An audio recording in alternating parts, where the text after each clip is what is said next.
Chapter 461. Yi looked at Jiang Zhao. From his face, she didn't see any expression that would embarrass her. It was just that he was used to being stern and handsome. When he rarely smiled, it was basically when he was making fun of her. How vicious! Yi turned and looked out of the car window. She swallowed her saliva. 6th floor. Injured feet. This was a tough mission. Although someone had drugged Jiang Zhao 6 months ago, she was still traumatized. Now, he was no longer of any use to her. She would rather go upstairs slowly. Yi's feet were covered with bandages. The bleeding had just stopped, and she should not squeeze her feet into her shoes.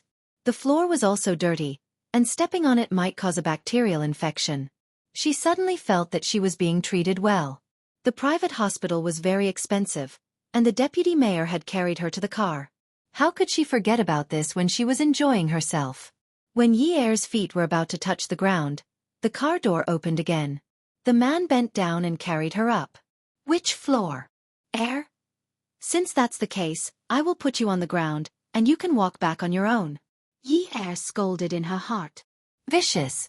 He knew she was hesitating, but he did not forget to provoke her and embarrass her. She could not find a way down the stairs. 6th floor. Yi immediately lowered her head. Her face was also red.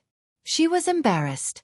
He had even said that this enmity was absolutely irreconcilable. Ever since he had appeared, the process of disgrace had been getting worse and worse.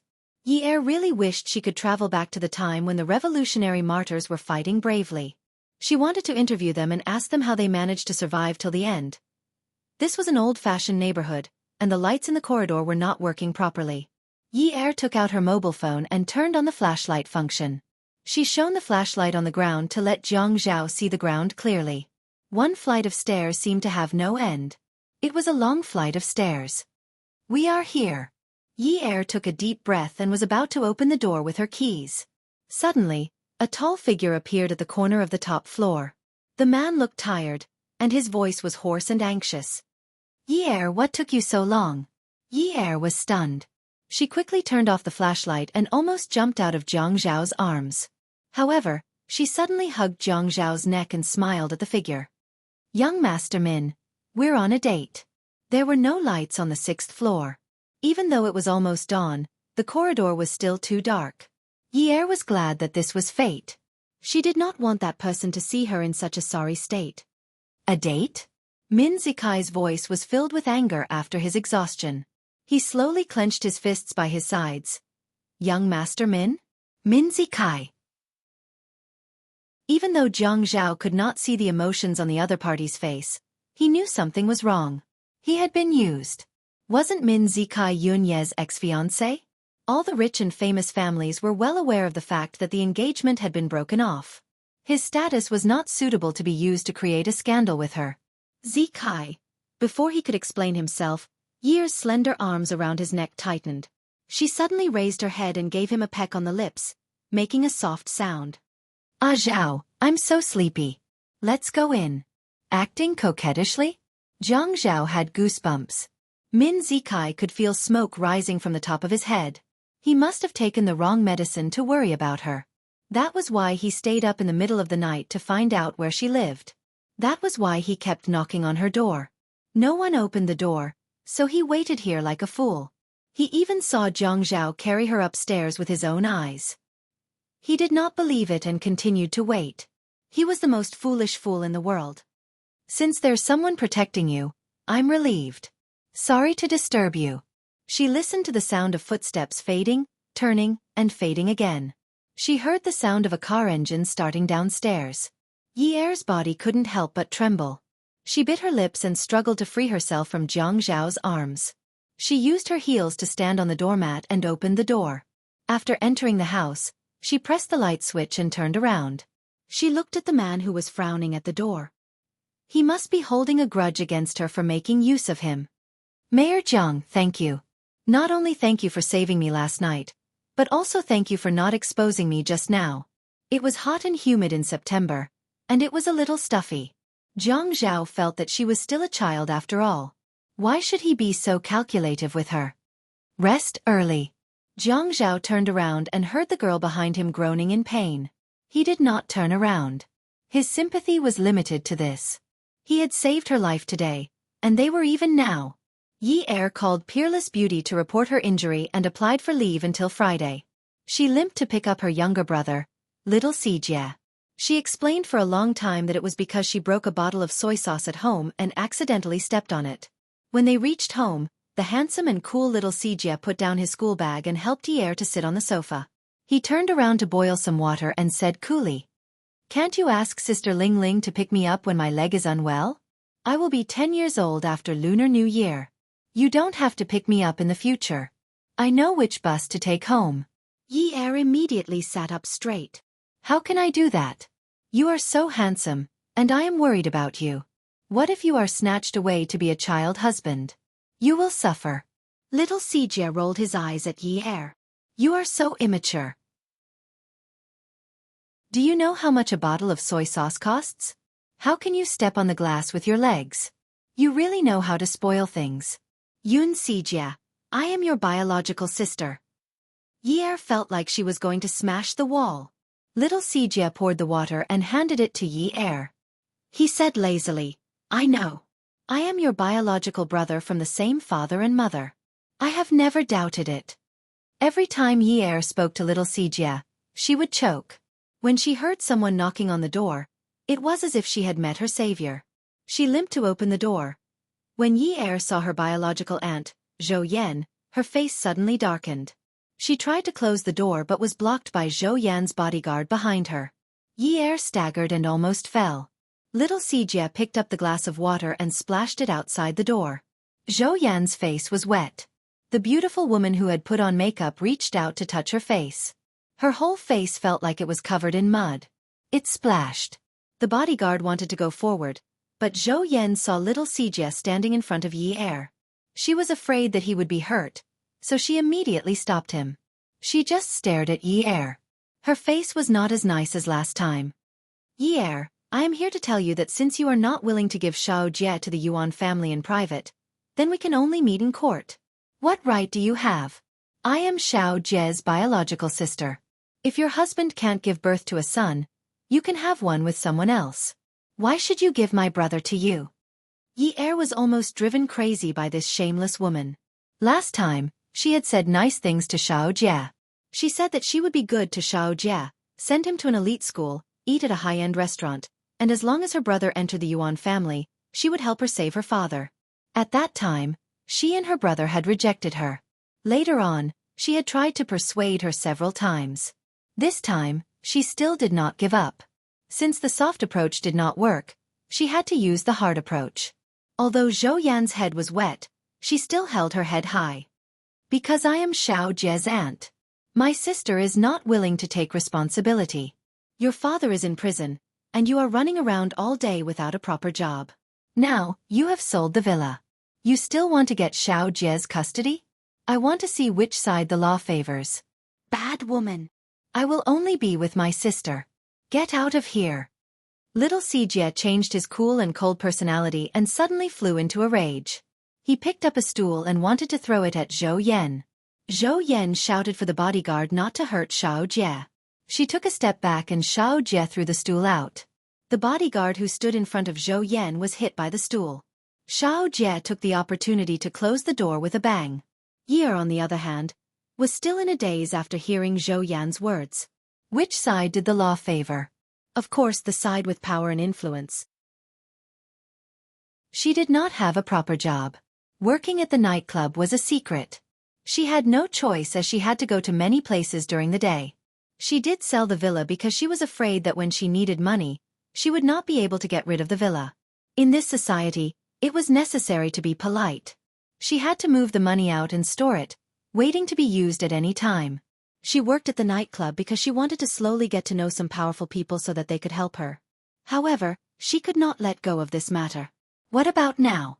Which side would the law favor? Which side would it favor? How realistic and cruel. Sister, sister. Little Xijie looked at Yi Er, who was in a daze and panicked. He pulled her hand and shook it.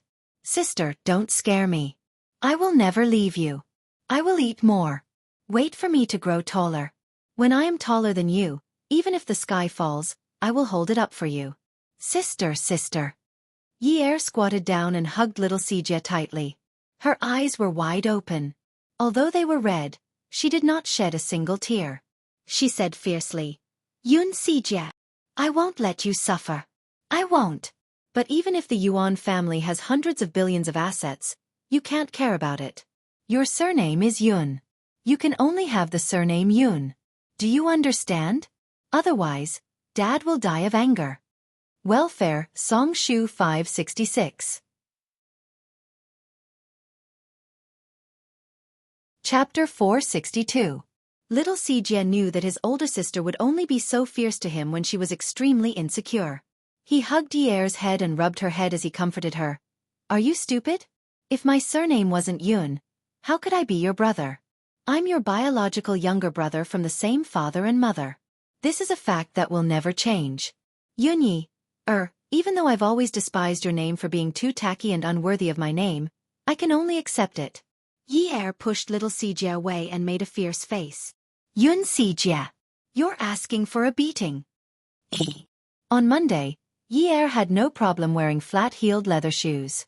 After sending little Xijie to school, she went to work at Peerless Beauty again. This time, she made a decision for herself. She was still in her waitress uniform and tied her hair into a ponytail. Today, she had specially put on some perfume, which made her look slightly seductive. When she was called into a private room by Min Zikai, Yi Er didn't panic like the previous 2 times she met him. It was as if she had expected this. She only asked in a gentle voice, Young Master Min, do you like to be entangled with your ex-fiancé so much? Yi Er, let's be together. Don't use irrelevant people to make me angry. That hug was like the other party's long-awaited release. That kiss was just a sign that he couldn't control himself. He was too focused. The feelings in her heart were still there. In front of her, she vaguely saw her childhood as pure as a lotus. Those days and nights, she longed to be his bride. Yi was held in Min Zikai's arms. She could feel his passion and deep affection. She could only respond to his absent-minded kiss. After a while, she struggled to free herself from him. I want you to help me. Are you willing? Min Zikai's voice suddenly turned cold. He frowned. Uncle Yun? Yi Er naturally wouldn't mention her father. Family Min was afraid of offending the Yun family, so they broke off the engagement. No, my younger brother. Hu Jinchong is infertile, and my aunt is going to court to take custody of Xijie. I don't have a father anymore, and I can't lose my brother. Min Zikai was moved and stroked her hair lovingly. Yi Er, don't worry. In the next 2 days, I'll register a company for you. You'll be the legal representative. I'll get someone to handle the company's business for you. I'll also find a supplier for you. This way, you'll have a stable career and income, and we'll win this lawsuit. Also, I don't want you to work in a place like this. Yi Er was stunned when he heard this. It was that simple? Did he mean to open a shell company for her? She was just a middleman selling goods to make money? She didn't dare to expect too much from Min Zikai. During those 2 days at home, she struggled with her thoughts. Why was she so stubborn? Many times, when she went to ask for help, some people who were old enough to be her father still looked at her and swallowed their saliva. She valued her dignity too much. But half a year ago, hadn't she been raped by Jiang Zhao? After meeting Jiang Zhao, hadn't she still begged him to take her out of the alley? If she still thought that she was virtuous, that she was still the rich young lady who could get whatever she wanted, then she was gravely mistaken. Yi Er, let's be together, okay? Okay. Yi Er understood that when he said, together, he definitely didn't mean marriage, but she still agreed. But I have a condition. Min Zikai rested his chin on Yi Er's hair and gently stroked it. Okay, tell me. I'll promise you anything I can do. I want Xijie's custody to be mine. Only then will we be together. Before that, you can't touch me. Min Zikai snapped out of his daze and felt an inexplicable pain in his heart. He held Yi Er's shoulders and pushed her away, looking at her carefully. Yes, she didn't believe him. She was using him. She was making a deal with him. He took a deep breath and said in a trembling voice, Okay, I promise you. Yi Er added, Before everything is settled, I still want to work here. Min Zikai clenched his fists and agreed, Okay. However, 2 days later, Yi Er didn't see Min Zikai's shell company. Instead, she saw his mother, Mrs. Min, at her rented apartment. Mrs. Min was dignified and noble. She didn't want to enter Yi Er's apartment. She spoke gently and generously. Yi Er, I'll leave after saying a few words. Auntie, please speak. Yi Er politely greeted her and didn't force her to enter the apartment. Yi Er, don't blame Auntie for being nosy. You know that Zikai is a soft-hearted child. He wants you to lead a better life, so he's racking his brains for you. But you also know that your father's matter involves the interests of the government. Family Min is on the other side and can't make a move. You should have understood this back then. Yi Er took a deep breath and listened to Mrs. Min continue. If we hadn't sent him abroad back then, the trouble he caused would have made Family Min the second Yun family. Yi Er, you grew up together and are childhood sweethearts. He finally became sensible and promised not to interfere with the Yun family's matters in the future. That's why we let him come back. It hasn't been easy for the Min family in the past 2 years. Just take it that Zikai has been protecting you wholeheartedly since you were young. Let him and the Min family off, okay? Yi Er pursed his lips and blinked his slightly red eyes. Then he smiled and said, Auntie, it's getting late. You should go back first. Yi Er, Auntie, I won't look for Zikai again. Don't worry. Thank you, Yi Er. Mrs. Min had just turned around when she turned back. She looked troubled and said, Yi Er, don't tell Zikai that I was here, okay? Okay. Yi Er nodded and watched Mrs. Min leave before closing the door. She turned around and pressed herself against the door. She slowly fell and sat on the ground. She wasn't a qualified bad woman, even though she had sworn to be a bad woman a few days ago. But when she heard Mrs. Min say, let him off on the account that Zikai has protected you wholeheartedly since you were young, she couldn't harden her heart. She was too weak. In the past, her father was a mountain that she and her brother relied on. Now that the mountain was gone, she didn't have the ability to let her brother rely on her. Therefore, she needed to find a backer, a strong backer, a backer that others would give her some face when they saw her. She couldn't afford to delay. How good would it be if she had understood it earlier? She had some assets that she could use, but she valued too much. Jiang Zhao had said before that when you took off your clothes and climbed into a man's bed to take erotic photos, weren't you despicable? When you used those despicable methods to frame people, weren't you despicable? She was despicable. She learned how to drug people at a young age and took erotic photos to threaten people. Being raped was retribution. She was despicable. She used Zikai's feelings for her to negotiate a deal with him for custody of her brother. Mrs. Min came to her door to ask her to stay away from him. That was also retribution. She felt that at this moment, she was a typical slut who still wanted to build a monument to her chastity. Monument? She didn't want it. She took out her phone and dialed a string of numbers. The other party waited for a while before picking up. She stood up and slowly spoke to the person on the phone. After she was done, she hung up. Yi Er stood on the old balcony. The paint on the wall had peeled off in some places, and she could see the sand in the cement. Those peeled-off walls reflected the luxurious life of the past, forming a sharp contrast. She didn't expect to be as rich as she was in the past. She just wanted to be together with her family. Backer. She must find a backer. Even if the world scolded her. You slut. She must also find a backer. At night, the peerless beauty was busy but orderly. Yi Er began to dress herself up delicately.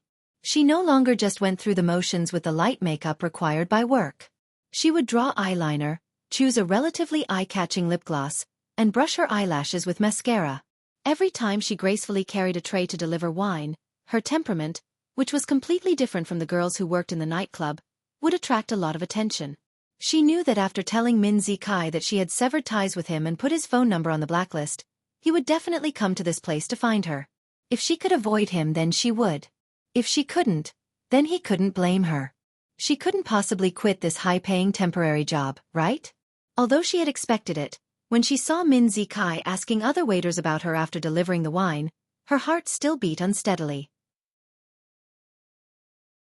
Although it was clear, under the dim lights of the nightclub, Min Zikai seemed to feel Yi Er's presence. He turned around and scared Yi Er into running away. The nearest private room was Zhao Jun. She knew that there was no one there today because the princess of this private room hadn't received the notice to start work.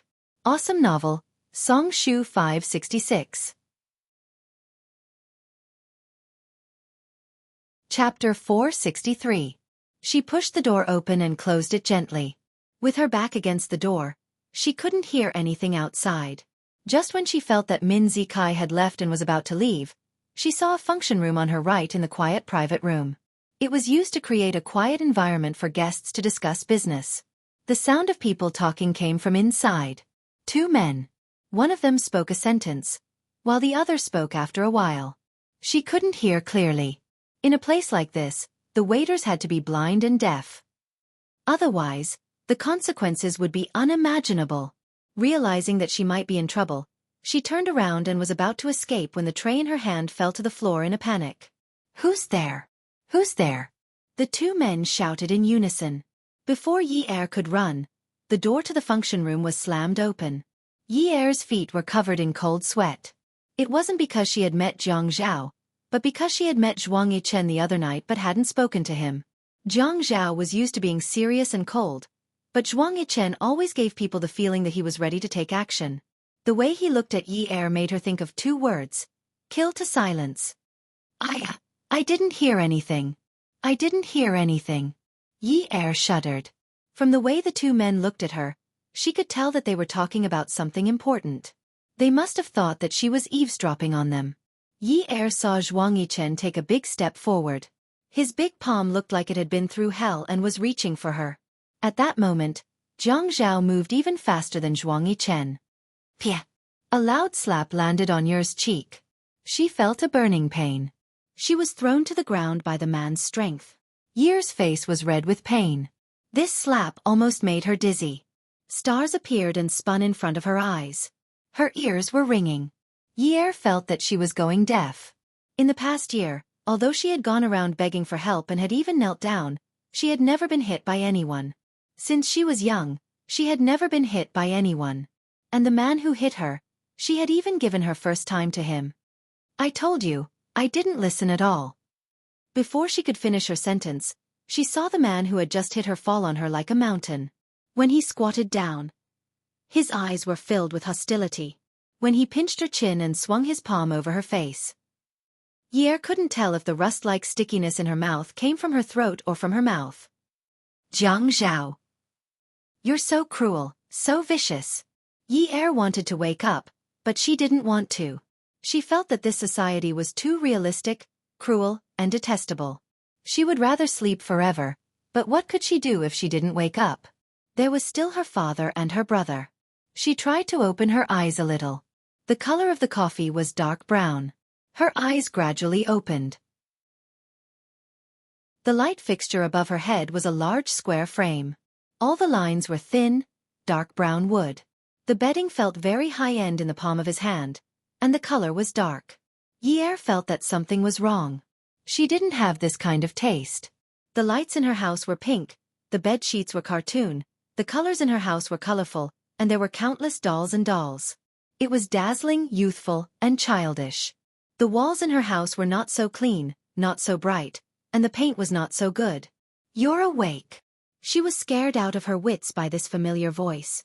She had never seen Jiang Zhao wearing a t-shirt and casual sports pants before, and she didn't want to see it. Was she in his territory? With a hua-la sound, she lifted the quilt and wanted to jump off the bed, but with another hua-la sound, she hurriedly covered herself up, tightly covering her underwear body. "You despicable bastard! You actually took off my clothes." Jiang Zhao held a glass of milk in his hand. "Yes, because you're too dirty.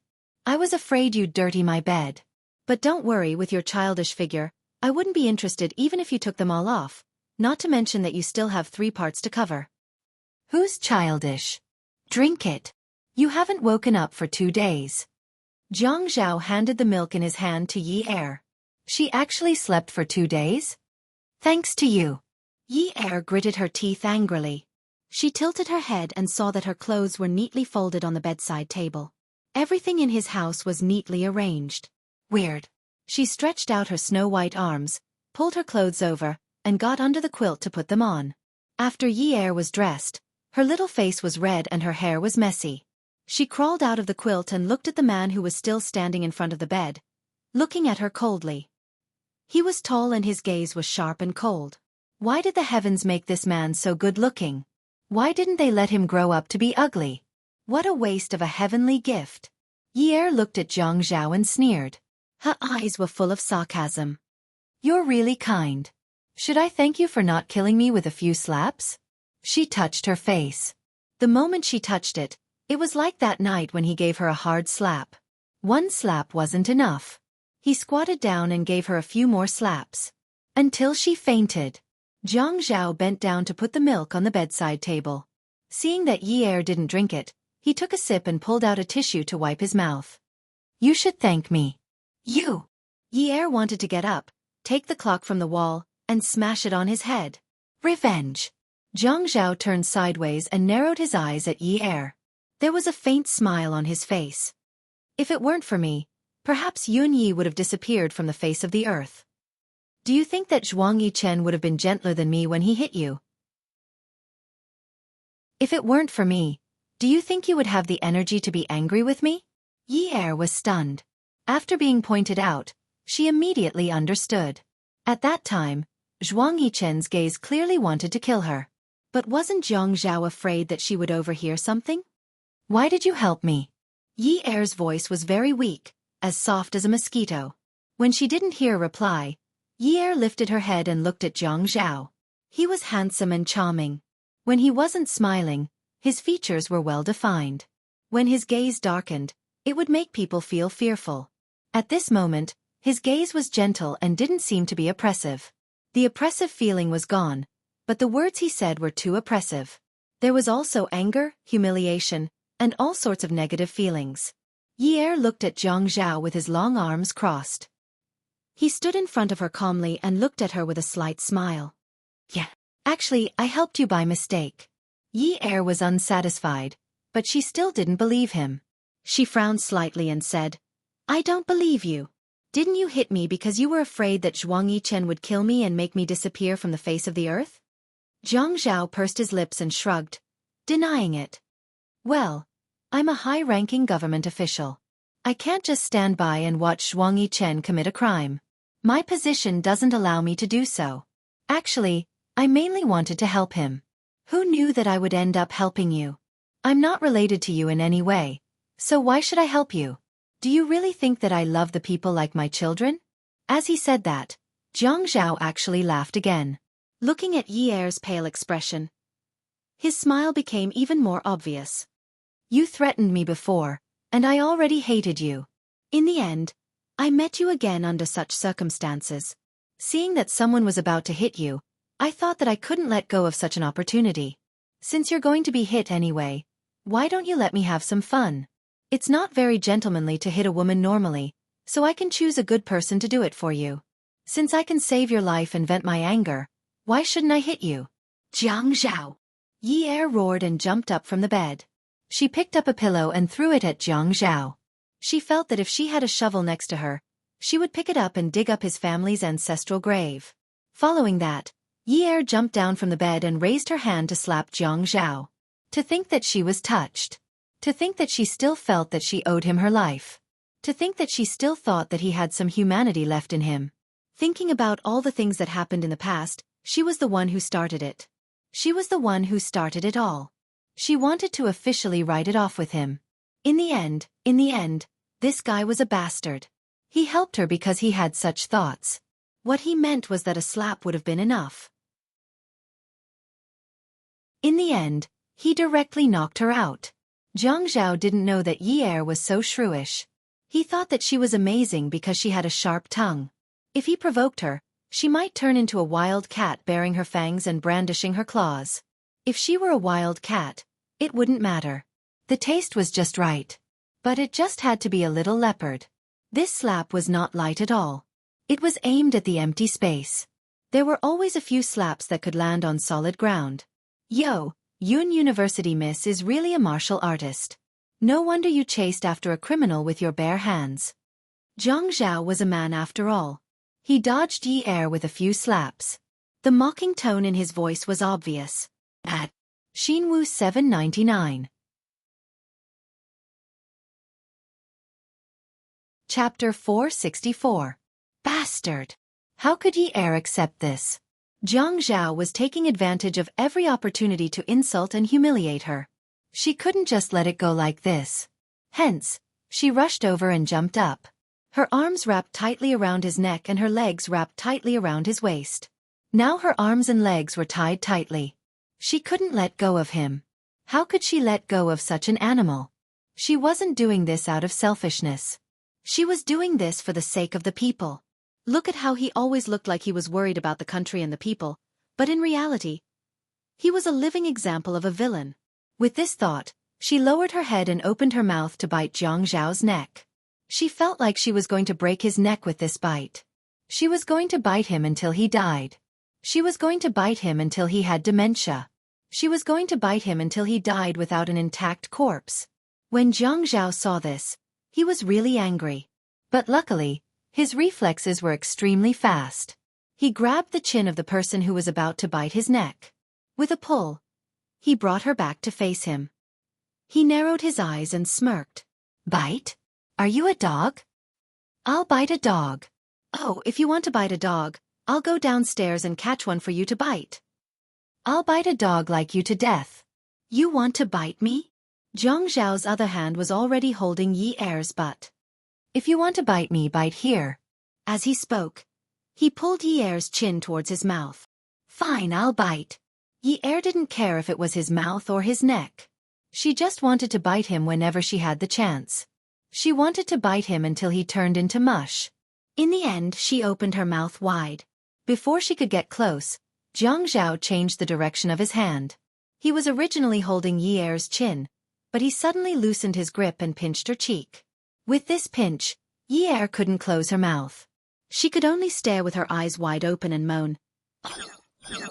She couldn't even speak normally. When Yi Er jumped onto Jiang Zhao's body, his expression had already changed. The two of them had had intimate contact before. Even though it had been half a year and he had been drugged at the time, that night had left a deep impression on him. Whenever he saw Yi Er, he would always think of how wild he had been that night and how satisfied he had been afterwards. However, he was a man with strong self-control. He had never thought of looking for her, nor did he think that they would meet again. When they met later, he also felt a little guilty. After all, she was still young. The men of the Zhang family had been very strict since they were young. Grandpa always said that only through suffering could one rise above others. People who couldn't control themselves couldn't achieve great things. Money, beauty, and the temptation of power. One would always lose big for small gains. A woman like Yunyi was like a thorn. She might be beautiful and dazzling, but he couldn't touch her. The reason why he couldn't touch her couldn't be more obvious. After Grandpa found out that he had spent a night with her at the Qin Palace, he even reminded him from the side, "You can't touch the Yun family's matters. You can't break the balance of this magnetic field." How could he not know that this woman couldn't be touched? However, she was wrapped around his body and even wanted to bite him with that seductive little mouth of hers. Yunyi! Jiang Zhao gritted his teeth. I advise you not to move any more. Yi Er was still angry. She loosened her hand around his neck and freed herself to pry Jiang Zhao's large palm away. As Yi Er moved, Jiang Zhao already felt his heart beating faster. After all, this position was too much. He suddenly remembered that when he brought her back that day, he took off her clothes and used a towel to wipe the dirty parts of her body before throwing her on his bed. The 19-year-old girl also had a good figure. Although it wasn't exaggerated, it was rare for her to have a well-proportioned body. The fragmented images in his mind were all of those charming and seductive scenes. Okay, I'll let you bite me to your heart's content. Let's see who can bite who. After Jiang Zhao finished speaking, his eyes overflowed with a sinister light. He took a step forward and fell forward on the large bed, firmly pressing Yi Er under him. MMM. Yi Er used her hands and feet, punching and kicking like a fish in shallow water. She couldn't catch her breath and let the man's tongue wreak havoc in her mouth. When her fists hit his back, it was like hitting an iron plate. She wanted to bite off his tongue, but her cheeks were pinched painfully.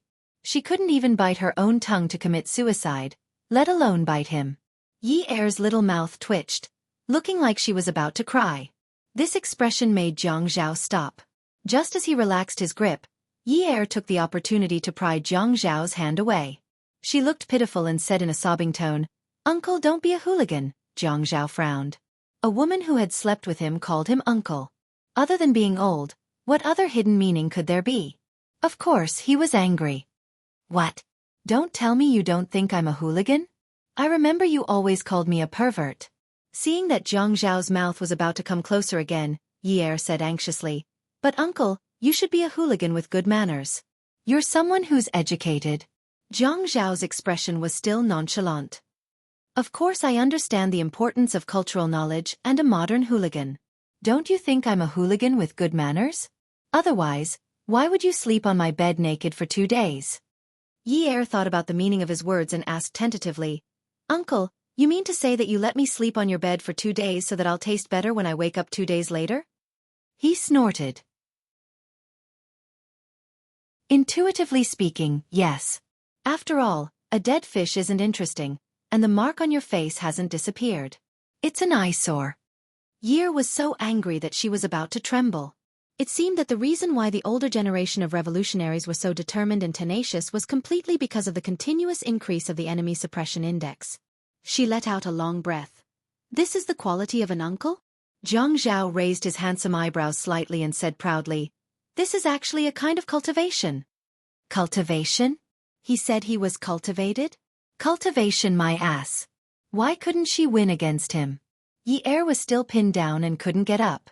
She could only pinch Jiang Zhao's clothes and then clasp her hands together to beg for forgiveness. "Uncle, please don't play with me, okay? I can't continue with this psychological warfare. I've lost to you. I beg you, let me go. I'll follow your lead in the future and won't dare to have any disrespect." Jiang Zhao's expression was unreadable. He shook his head. "Your words can't be trusted." Yi Er was anxious. "Why can't my words be trusted?" Jiang Zhao sneered. "One night, I don't know what happened, but I saved a little B** star's life. That little B** star also said that from then on, I was her benefactor and that she wouldn't retaliate if I hit her or scold her. But you don't know, that little B** star is now riding on my head." Yi Er was wondering why Jiang Zhao didn't just go off with a big bomb and directly transmigrate to the imperial palace to become an official and the head of the eunuchs. He actually called her a little B** starred. But the expression on her face was still obsequious. "Isn't that because she's young and immature?" Jiang Zhao said innocently, "But she's already an adult." Yi Er said again, "Uncle, you see, your teeth are good. I'm too tender and can't chew on it. A mature woman is good.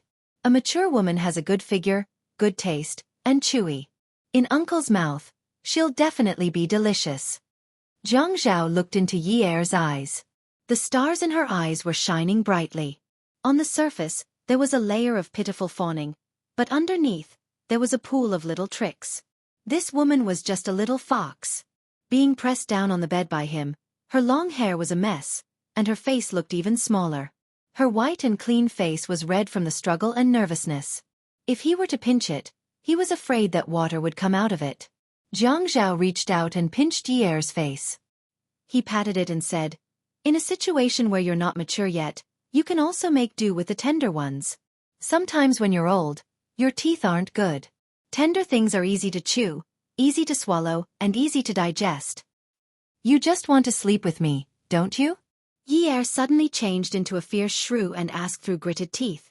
Yi Er's heart was filled with anger. She always felt that no matter what she did in front of him, her imposing manner was always lacking.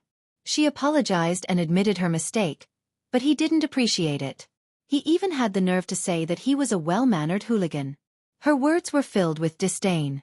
"It's not like I haven't slept with you before. Who's afraid of who? I'm just afraid that your body is weak and won't be able to withstand the torment of a young man." Yi Er flipped over and straddled Jiang Zhao. Jiang Zhao took the opportunity to put his hand under Yi Er's clothes. Under his hand was silky smooth skin. "You're indeed tender." Yi Er panicked and realized that she couldn't afford to be taken advantage of. She couldn't afford to play the game of not owing anyone anything after sleeping with him. The previous time they slept together, it was because he had saved her twice. An idea flashed through her mind. She continued to straddle Jiang Zhao, but after turning her upper body, She bent her elbow and was about to hit Jiang Zhao's manhood with all her strength. Who told you to use your brother to scare people? Jiang Zhao had already seen through the flickering in her eyes. She was indeed a little hoof. He bent his long legs and exerted force with his waist. Yi Er lost her balance and her head hit Jiang Zhao's knee. In her mind, she sang the song Liang Jingru's Ningxia, the sky was dotted with stars. A woman's heart is truly the most poisonous. I already said that your words can't be trusted. Today, Uncle will use an experiment to prove which of us is weak and which of us can't withstand the torment. Jiang Zhao didn't seem to be angry. When he spoke, he even had a slight smile on his face. Originally, he looked very righteous in his suit, but now, there was a hint of wickedness. He reached out to take off Yi Er's clothes, who was already seeing stars. Add, Xinwu 799. Chapter 465. Impure images flashed through Yer's mind. For example, that night when he stripped naked and rode her, his brother saluted her with pride and arrogance. After the pain, she felt a lump in her throat. Why did those inexplicable images suddenly appear in her mind now? Why did she feel like she was looking at Jiang Zhao when he was completely naked? Who was the pervert? At this moment, Jiang Zhao's mobile phone rang. Yi Er regained her senses, and she felt relieved. Jiang Zhao heaved a sigh of relief at the same time. This call came at the right time. He does not want to continue playing with this girl. Jiang Zhao looked at Yi Er cautiously. Yi Er felt a lot more nervous after being stared at. She sat up and watched as Jiang Zhao stood up with a cold expression. He walked to the window and picked up the call. He drew the curtains. The sun was already shining brightly outside, and it rushed directly into the bedroom. Subconsciously, she covered her eyes and rubbed them for a while. Then, she moved her hands away and looked at the back of the person by the window. The sunlight was like a huge lotus, releasing thin strands of water that sprinkled all over his body. In an instant, they blended together and made his silhouette overflow with light. He was tall and straight, with a sense of valiance. Actually, he was not that bad. If he was really that bad, she would hate him like how she hated her youngest aunt, Zhou Yan. She was just a little afraid of him and was not willing to accept it. He answered the call and did not say much. Yes, no. You don't have to worry about this. I know what I'm doing. Yes, I promise. He only said a few words, and it was the same as when she first met him. He was cold and did not know how to joke. Jiang Zhao turned and walked towards Yi Er. Yi Er sat on the bed and moved back a little. After that, she jumped off the bed and stood far away from the bed. She did not want to have a conflict with him. Mayor Jiang, sorry for bothering you for 2 days. I will go back first. The most important thing was to leave this wolf's den. If this continues, Yi Er will not be able to take it. She might not be able to settle her family's matters properly, and she might be sent to a mental hospital by Jiang Zhao. That would not be good.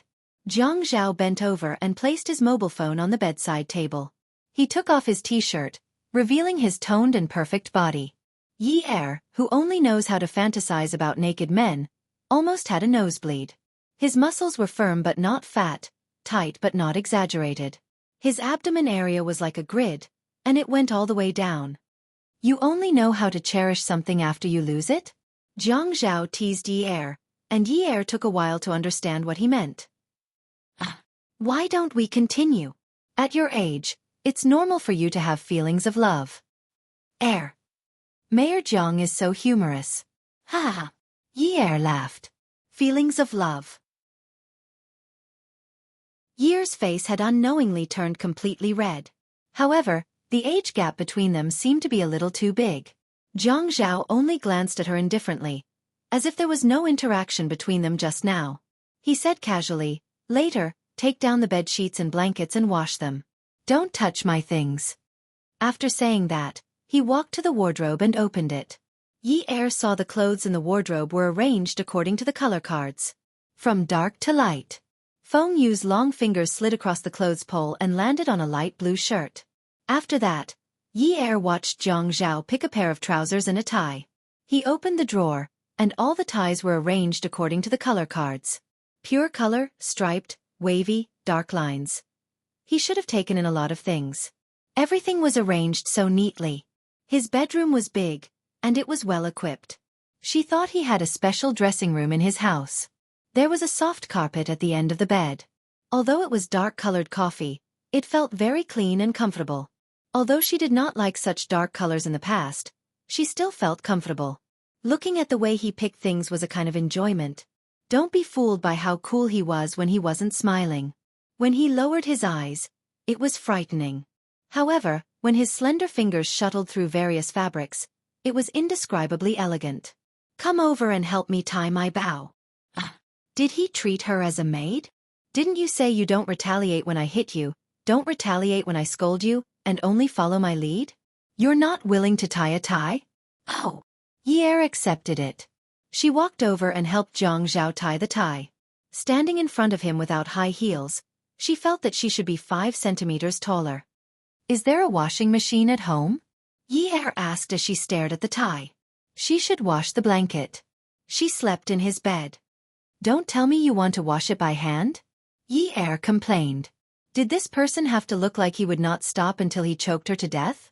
She pulled the knot of the tie in her hand into the right position. Ye reached a finger into Zhang Zhao's collar. It shouldn't be too tight. Oh, then I'm done. Do I pull the door open or do I need to lock it with a key? Zhang Zhao walked to the full-length mirror and looked at it with satisfaction. He did not turn his head and only asked calmly, "Are you leaving?" Of course. Was she going to stay here and wait for him to come back and tease her? Now that she thought about it, he must have teased her on purpose. Otherwise, he could have hung up and continued. But he did not. Zhang Zhao walked to the bedside table and picked up the phone. Holding it in his hand, he said in a forceful tone with a hint of warning, "You can't leave. Not only can you not leave, but you can't reject the beauty at work for the next few days. You can't go downstairs either. There's a lot of food in the fridge. Make yourself some food." Ye could not help but feel nervous. Why? Zhang Zhao's tone was calm as if he was talking about something trivial. It's not a good time for you to meet Zhuang Yichen. It's also not a good time for people to know that you left my apartment. It's best if you don't cause trouble for me. Her heart trembled. He wants to get rid of me? Zhang Zhao had already reached the bedroom door. When he grabbed the cold handle of the door, he suddenly turned around. He exuded a cold aura that had not been seen in a long time. His eyes were as deep as the sea and there was a hint of coldness in them. He stared intently at Ye's eyes and asked coldly, "What did you hear at the door that day?" Ye's heart trembled when she recalled Zhuang Yichen's murderous gaze that night. She hurriedly waved her hands and explained, "I really didn't hear anything. I swear. I went in to avoid Min Zikai. Also, your door was closed. The beauty's soundproofing was so good. I couldn't have heard anything." Zhang Zhao relaxed his gaze and said, "It's useless for you to say that now. You don't believe me?" He had said that her words could not be trusted. Zhang Zhao did not answer her directly. "Whether I believe you or not is one matter. Whether Zhuang Yichen wants your life or not is another matter." Ye's face turned even paler. What serious matter would he want my life for? You're the magistrate. How could you allow him to do this under your nose? Zhang Zhao smiled and asked in return, "What if he didn't do it under my nose?" Ye did not dare to ask in detail. Her father had taught her since she was young that sometimes, the less she knew, the better. Sometimes she had to pretend not to know even if she knew. Now that it was a matter of life and death, she was already feeling uneasy and did not dare to say more. For some reason, Ye was very touched by Zhang Zhao's treatment of her. She lowered her head slightly and asked softly, "Zhang Zhao, you said that you're not related to me in any way. Why are you helping me like this? I've threatened you before and almost harmed you." He let her stay here. Wasn't he afraid that she would harm him? Did this mean something else? However, Zhang Zhao said, "There are some simple things that you don't have to think about so much." Ye looked at him but could not see anything. Why did a man's eyes have to be so deep? They were like the bottomless sea and also like a forest where one could not see the path ahead. If she continued to look at them, she would be lost. It was really a beautiful forest. After Zhang Zhao left, Ye started to remove the blanket that she had slept in. In the past year or so after the Yun family collapsed, she had naturally done all the housework. However, the house was too clean. The master bedroom, guest room, living room, dining room, kitchen. There was no place for her to do anything. After washing the blanket and drying it, she could not find anything else to do. Yi lay on the sofa and looked at the clock on the wall. In the quiet living room, only the ticking sound of the clock's hands could be heard. Her mind was filled with images of Jiang Zhao teasing her and those seductive abs.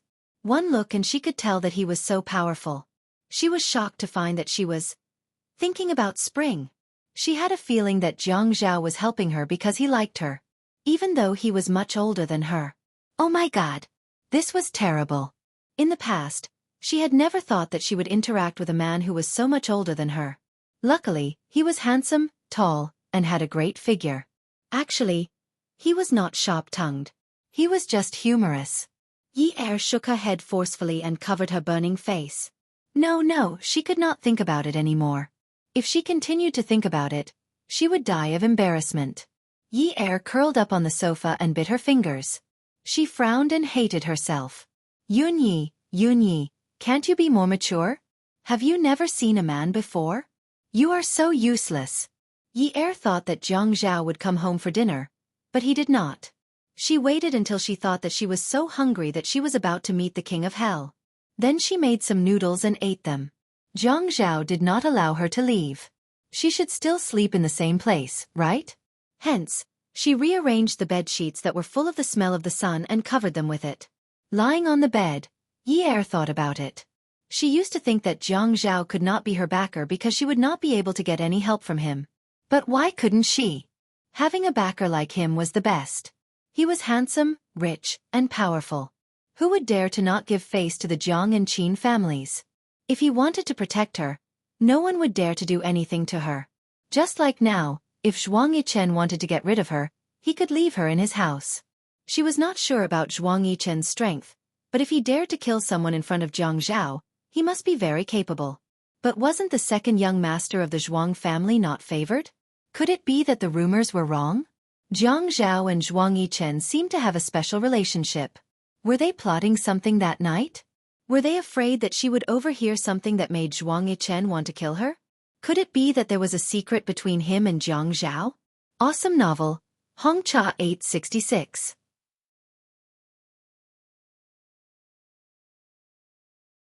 Chapter 466. Could it be that Zhuang Yichen can kill someone so easily? He dares to let the deputy mayor know about this? No. Jiang Zhao had said that Zhuang Yichen does not have to do this under his watch. That means Jiang Zhao did not participate in this and did not see it. That means he can ignore it. Is this what he means? When Yi thought of this, she did not dare to think further. She felt a chill down her spine. Seems like it will be hard for her to stay alive if she goes out like this. She still needs to bring her younger brother to visit her father on Saturday. What should she do? Should she stay here for the rest of her life? No. She must go back as soon as possible. Barefooted, Yi walked to the window and gazed at the night sky that was as blue as ink. The stars twinkled one after another. She suddenly felt that she was just a star in the vast universe, the kind that couldn't reflect the sunlight. It was too lonely. When she thought about the danger she is in, she felt terrified. She looked at the time on her phone. It's already 1 a.m. She called Jiang Zhao, but no one answered. She called again. Just when Yi thought something had happened to Jiang Zhao, the phone was picked up. It was a man's lazy voice, as if he was sleep-talking. Hello. Are you sleeping? There was a small flame that was ready to ignite. She was still worried about him. Nonsense. Aren't you sleeping at home? The man on the other end of the line replied impatiently. Of course, I am sleeping at home. Beep-a beep-a beep beep beep beep beep beep-a damn. Yi threw her phone on the bed. She was touched for nothing. This guy is a crafty rabbit with 3 burrows. No wonder the house is so clean. He is not here to stay. Yi suddenly realized that she is very irritable and irritated. She shook her head, kicked the bed, and hit the pillow. She still can't vent her anger. Ah! She screamed twice. Who is your backer? Damn your head. He is not interested in her at all. The more Yi thought about it, the angrier she got. She was so angry that she huffed and puffed. She picked up the phone and dialed the number again. After a while, the call was picked up. Before there was a sound, she screamed angrily, "I don't want you to care. Whether he's dead or alive is none of your business. I'm leaving." Yi-er hung up the phone and turned it off. She didn't know what was wrong with her, but she was furious. Although she said that she was leaving, she put on her clothes and combed her hair slowly. After tidying up for an hour, she finally finished putting on her clothes. What did he think he was? A bunch of old bones. She didn't even like him. Humph. Yi-er slammed the door and even kicked the iron door angrily. "Ayo!" she called out. How silly. Did she forget to wear her sandals? Idiot. After leaving the neighborhood, Yi-er realized how willful she was. It was not just expensive to go back in the wilderness. There weren't even any taxis. But he couldn't go back to Jiang Zhao's house. The door was locked. Should he go back and squat at the door? How embarrassing. It was late at night in the middle of summer in the suburbs. It wasn't stuffy at all. Instead, it was pleasantly cool. The chirping of insects was endless. But the more it was like this, the quieter it was. Yi-er couldn't help but look around. The thumping sound in her heart had already drowned out the chirping of the insects. This place was in the northern suburbs. She lived in the west. How long would she have to walk? Moreover, there was a stretch of road without any buildings. It was too scary. There were a few cars parked by the roadside. It was a black mid-range car. There were two men in the driver's seat and the passenger's seat. One had a full beard, and the other had a short scar on his nose. They didn't seem to be resting. Their gazes were like nighthawks searching for their prey. It made one nervous. The car window was open 3 fingers wide. Yi-er had just walked over when the man with the short scar lifted his chin at the man with the beard. "Boss said that we can't dirty this place." The man with the beard stared at the rearview mirror with murderous eyes and nodded. The more Yi-er walked, the more flustered she became. She couldn't take it anymore. She really didn't dare to walk at night. It was too scary, especially after the incident of her bag being robbed. Behind her, she heard the sound of a car engine revving. Thinking it was a taxi, she was overjoyed. She walked to the road and was about to turn around to hail a taxi. But when she saw that it wasn't a taxi, she put down her hand. But the car suddenly sped up and charged straight at her. No, the car's license plate was blocked. Yi-er's heart was beating wildly. She was so nervous that her fists were trembling. She took a deep breath, turned around, and ran. Jiang Zhao was right. It was so late at night and so empty. The car could make a turn in one go. She wanted to find a place with a ladder to run, but she couldn't find one. She was even more scared than when she met the robber last time. She knew that the person she had inexplicably provoked this time wasn't ordinary. As she ran, she turned on her phone. Before the music on her phone could finish playing, the rumbling sound of the accelerator came from afar. A bunch of bright headlights shone on her, and she instinctively raised her hand to block them. The car was also driving very fast. When it stopped beside her, Yi-er almost thought that she had been hit from both the front and the back. Yi-er was so scared that she didn't dare to move. She heard the sharp sound of brakes not far behind her. She turned around and saw that the car that was rushing towards her had come to an emergency stop. Jiang Zhao slammed the car door and got out. When he looked at Yi-er, Yi-er felt that it wasn't Zhuang Yichen who wanted to kill her, but Jiang Zhao who wanted to kill her. She had seen Jiang Zhao's car before. It was an Audi issued by the company. This time, he was also driving an Audi, but it wasn't an ordinary Audi. It was an A8. Her wrist was almost crushed. After the car door was pulled open, Yi-er was violently thrown into the car. Jiang Zhao got into the car and slammed the car door. He didn't start the car. Instead, he turned sideways and reached out to grab Yi-er's neck, who was still gasping for air. The evil spirit's fierceness surfaced in his eyes again. He said fiercely, "Yun Yi-er, I'm warning you. If you want to die, then go and die far away. Get out of Haiqing and die. Don't F*King cause me trouble." This was the first time Yi-er had heard Jiang Zhao scold someone, and he used such a fierce attitude. He actually told her to go and die. Go and die far away. She suddenly felt very wronged. She had already forgotten that her breathing was abnormal. She grabbed Jiang Zhao's hand, and with reddened eyes, She used a very loud voice to hide her sadness. So what if I die? Wait for me to buy insurance for my brother, then I'll go and die somewhere else. I won't cause you any trouble. You people can control people however you want. I'm also living a life worse than death after being tortured by you people. Zhang Zhao gritted his teeth and cursed under his breath. His large hand flung Yi Er's neck away, and he looked at the mid-range car in the rearview mirror. He took out his cell phone and dialed a number. He glared at Yi Er, and Yi Er didn't dare to make another sound. Zhang Zhao's face seemed to be wearing a thick metal mask. There was no warmth, only coldness. He held the phone and said in a deep voice, I said I'd guarantee it, but you actually asked someone to come here. It looks like my reputation is really worthless. This won't do. I have to hear your promise.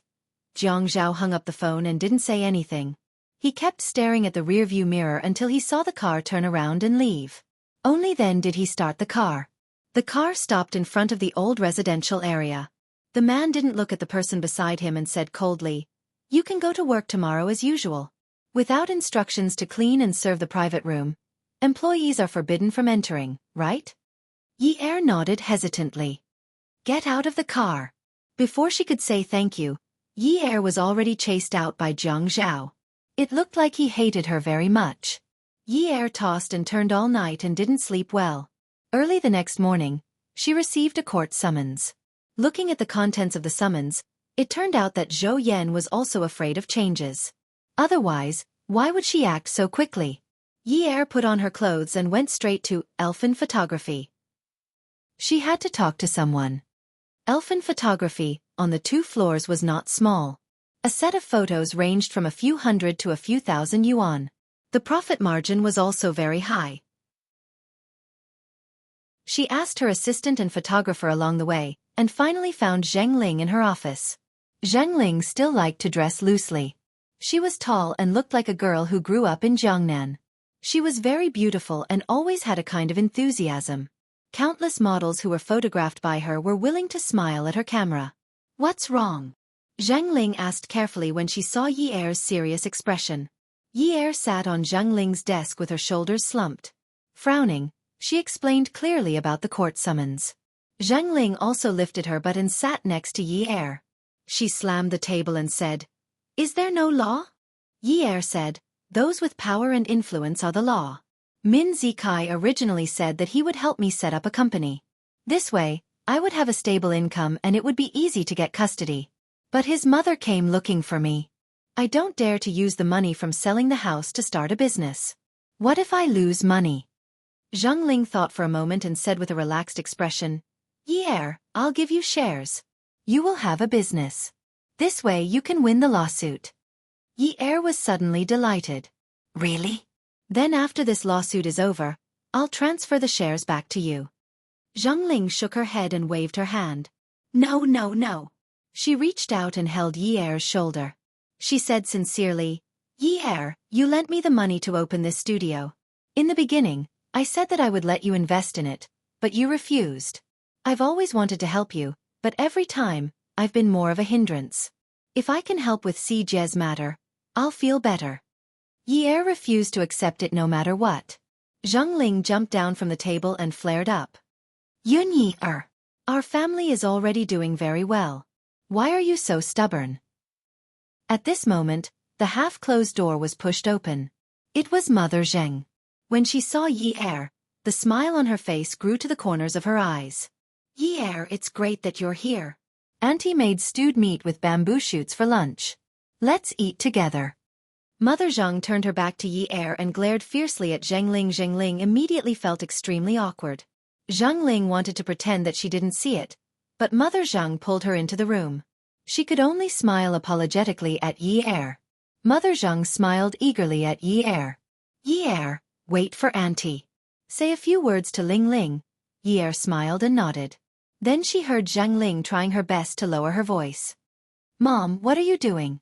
What am I doing? If I didn't come, would you have given this studio to someone else? Ha! Zheng Ling was frustrated. How is that giving it away? I'm just giving Yi Er some shares. This way, she will have an income and Si Jie's problem will be solved. Welfare Xinwu 799 Chapter 467. Mother Zheng spat.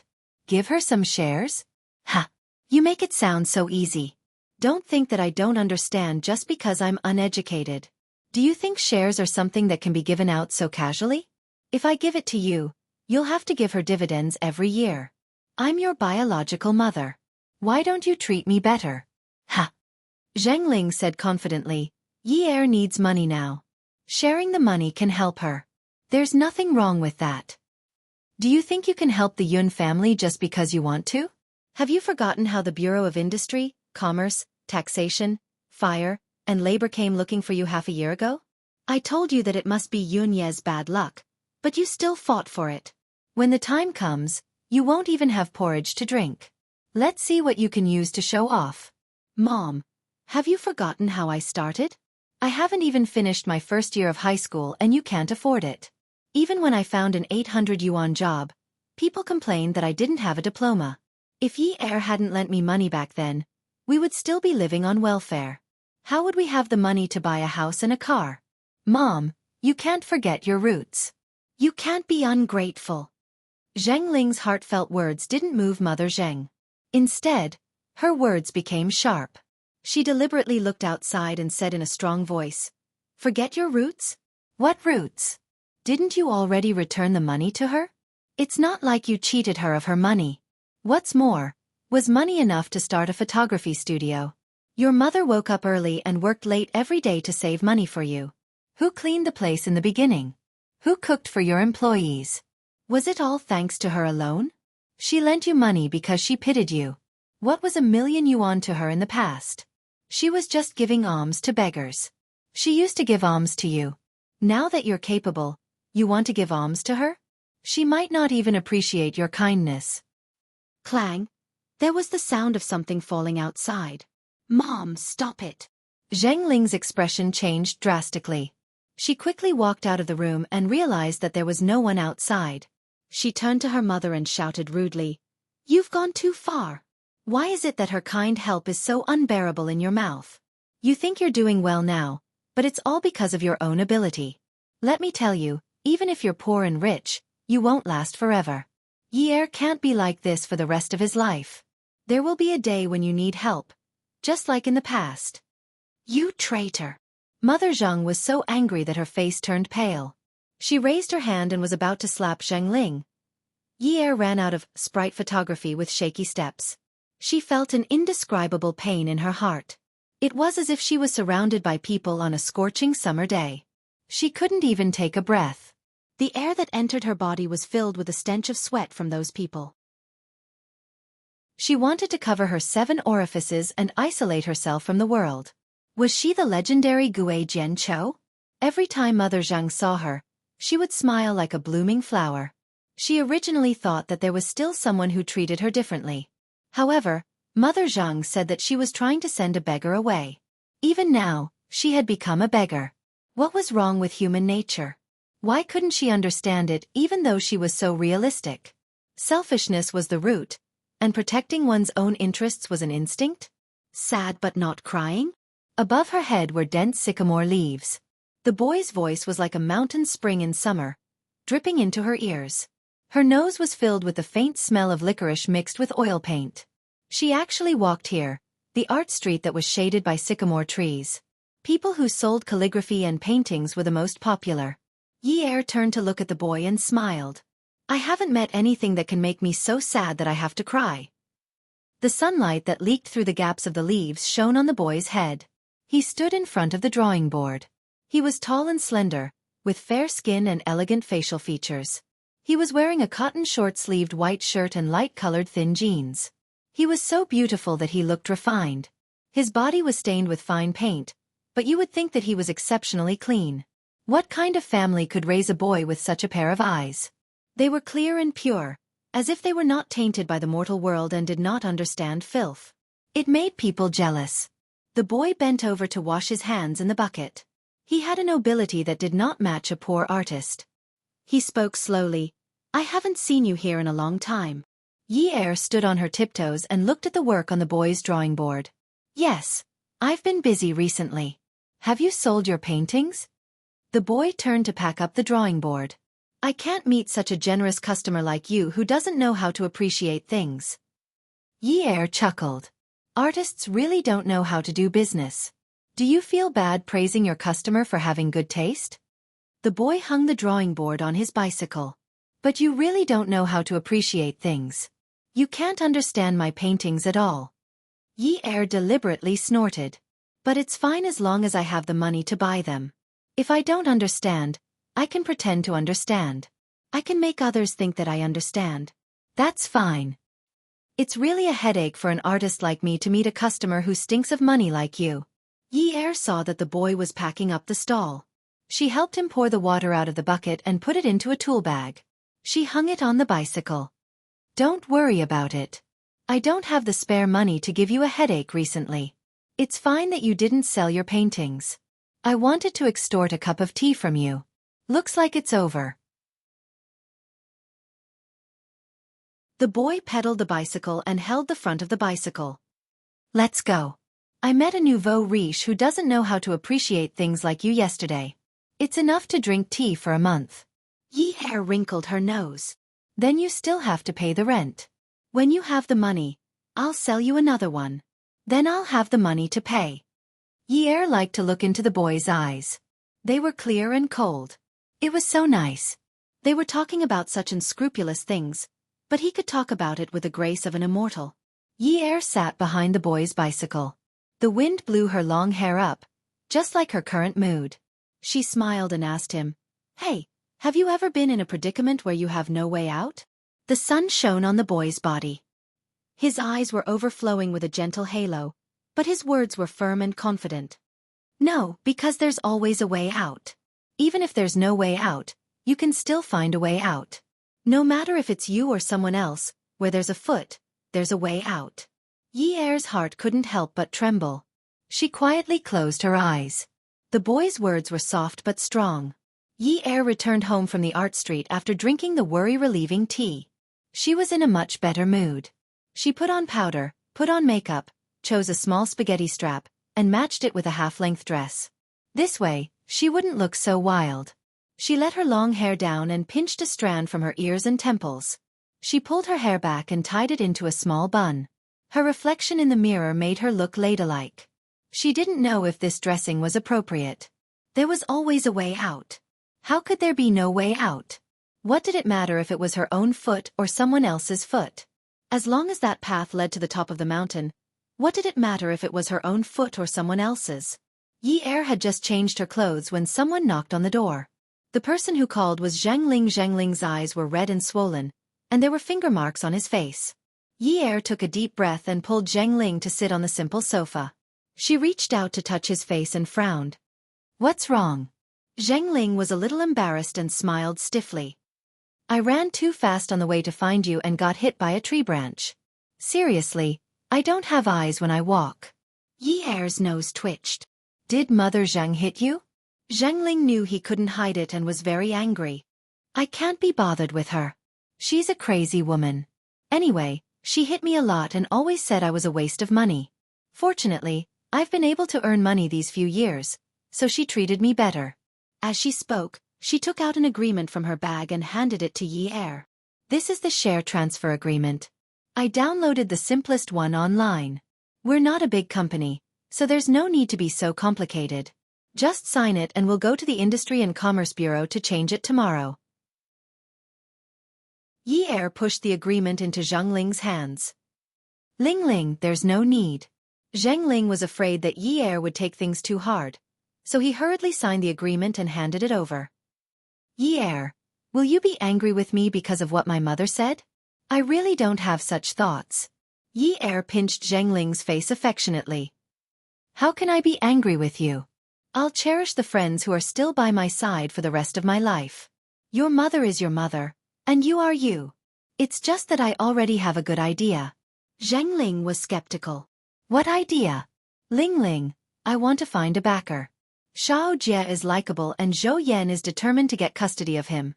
Your shares can only help me for a while. She will have other ways to mess with people. But if I have a backer that even Zhou Yan is afraid of, then Xiao Jie and I will be able to live peacefully." Zhang Ling's eyes widened.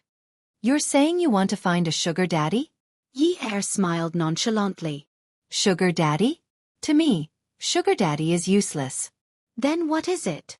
Yi Er thought about it and hesitated. It might not work now, but regardless of whether it works or not, I have to give it a try. I'm not telling you now for your own good. Don't ask me too much. After the incident with the photo, she didn't dare to drag Zhengling into this. Who knew what the outcome would be? Usually, there wouldn't be any guests at Peerless Beauty's party at 5:30 p.m. However, in Zhao Juan's private room, the dice were colliding violently in the dice cup.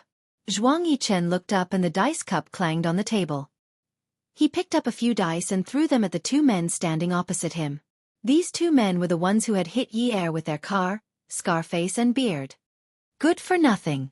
With a roar, he pursed his thin lips and snorted, I told you not to dirty that place. How dare you act on your own initiative and hit someone with your car? Who gave you the guts? Zhuang Yichen's short hair seemed to have stood up. He stood up and his black shirt made him look even more intimidating. The man whose forehead was bleeding from the hit didn't dare to make a sound. The two of them originally looked fierce, but at this moment, they looked humble and timid. Zhuang Yichen was annoyed that he tried to contact Jiang Zhao, but the other party didn't pick up his call. They had a tacit understanding, so he told his men not to do anything in Jiang Zhao's area. In the end, these two men couldn't keep their cool. He didn't expect that Yi Er would provoke Jiang Zhao. Scarface saw the tense atmosphere and mustered up his courage. Boss, where is the person we offended? Let's go and apologize. Zhuang Yichen glared at Scarface. Apologize? Are you worthy? If you dare to act on your own again, I'll cripple you. Get out. The two of them quickly ran out of the private room. Zhuang Yichen didn't expect that he and Jiang Zhao would be at odds over Yi Er. This girl was quite capable. Come and see. Hongcha 866.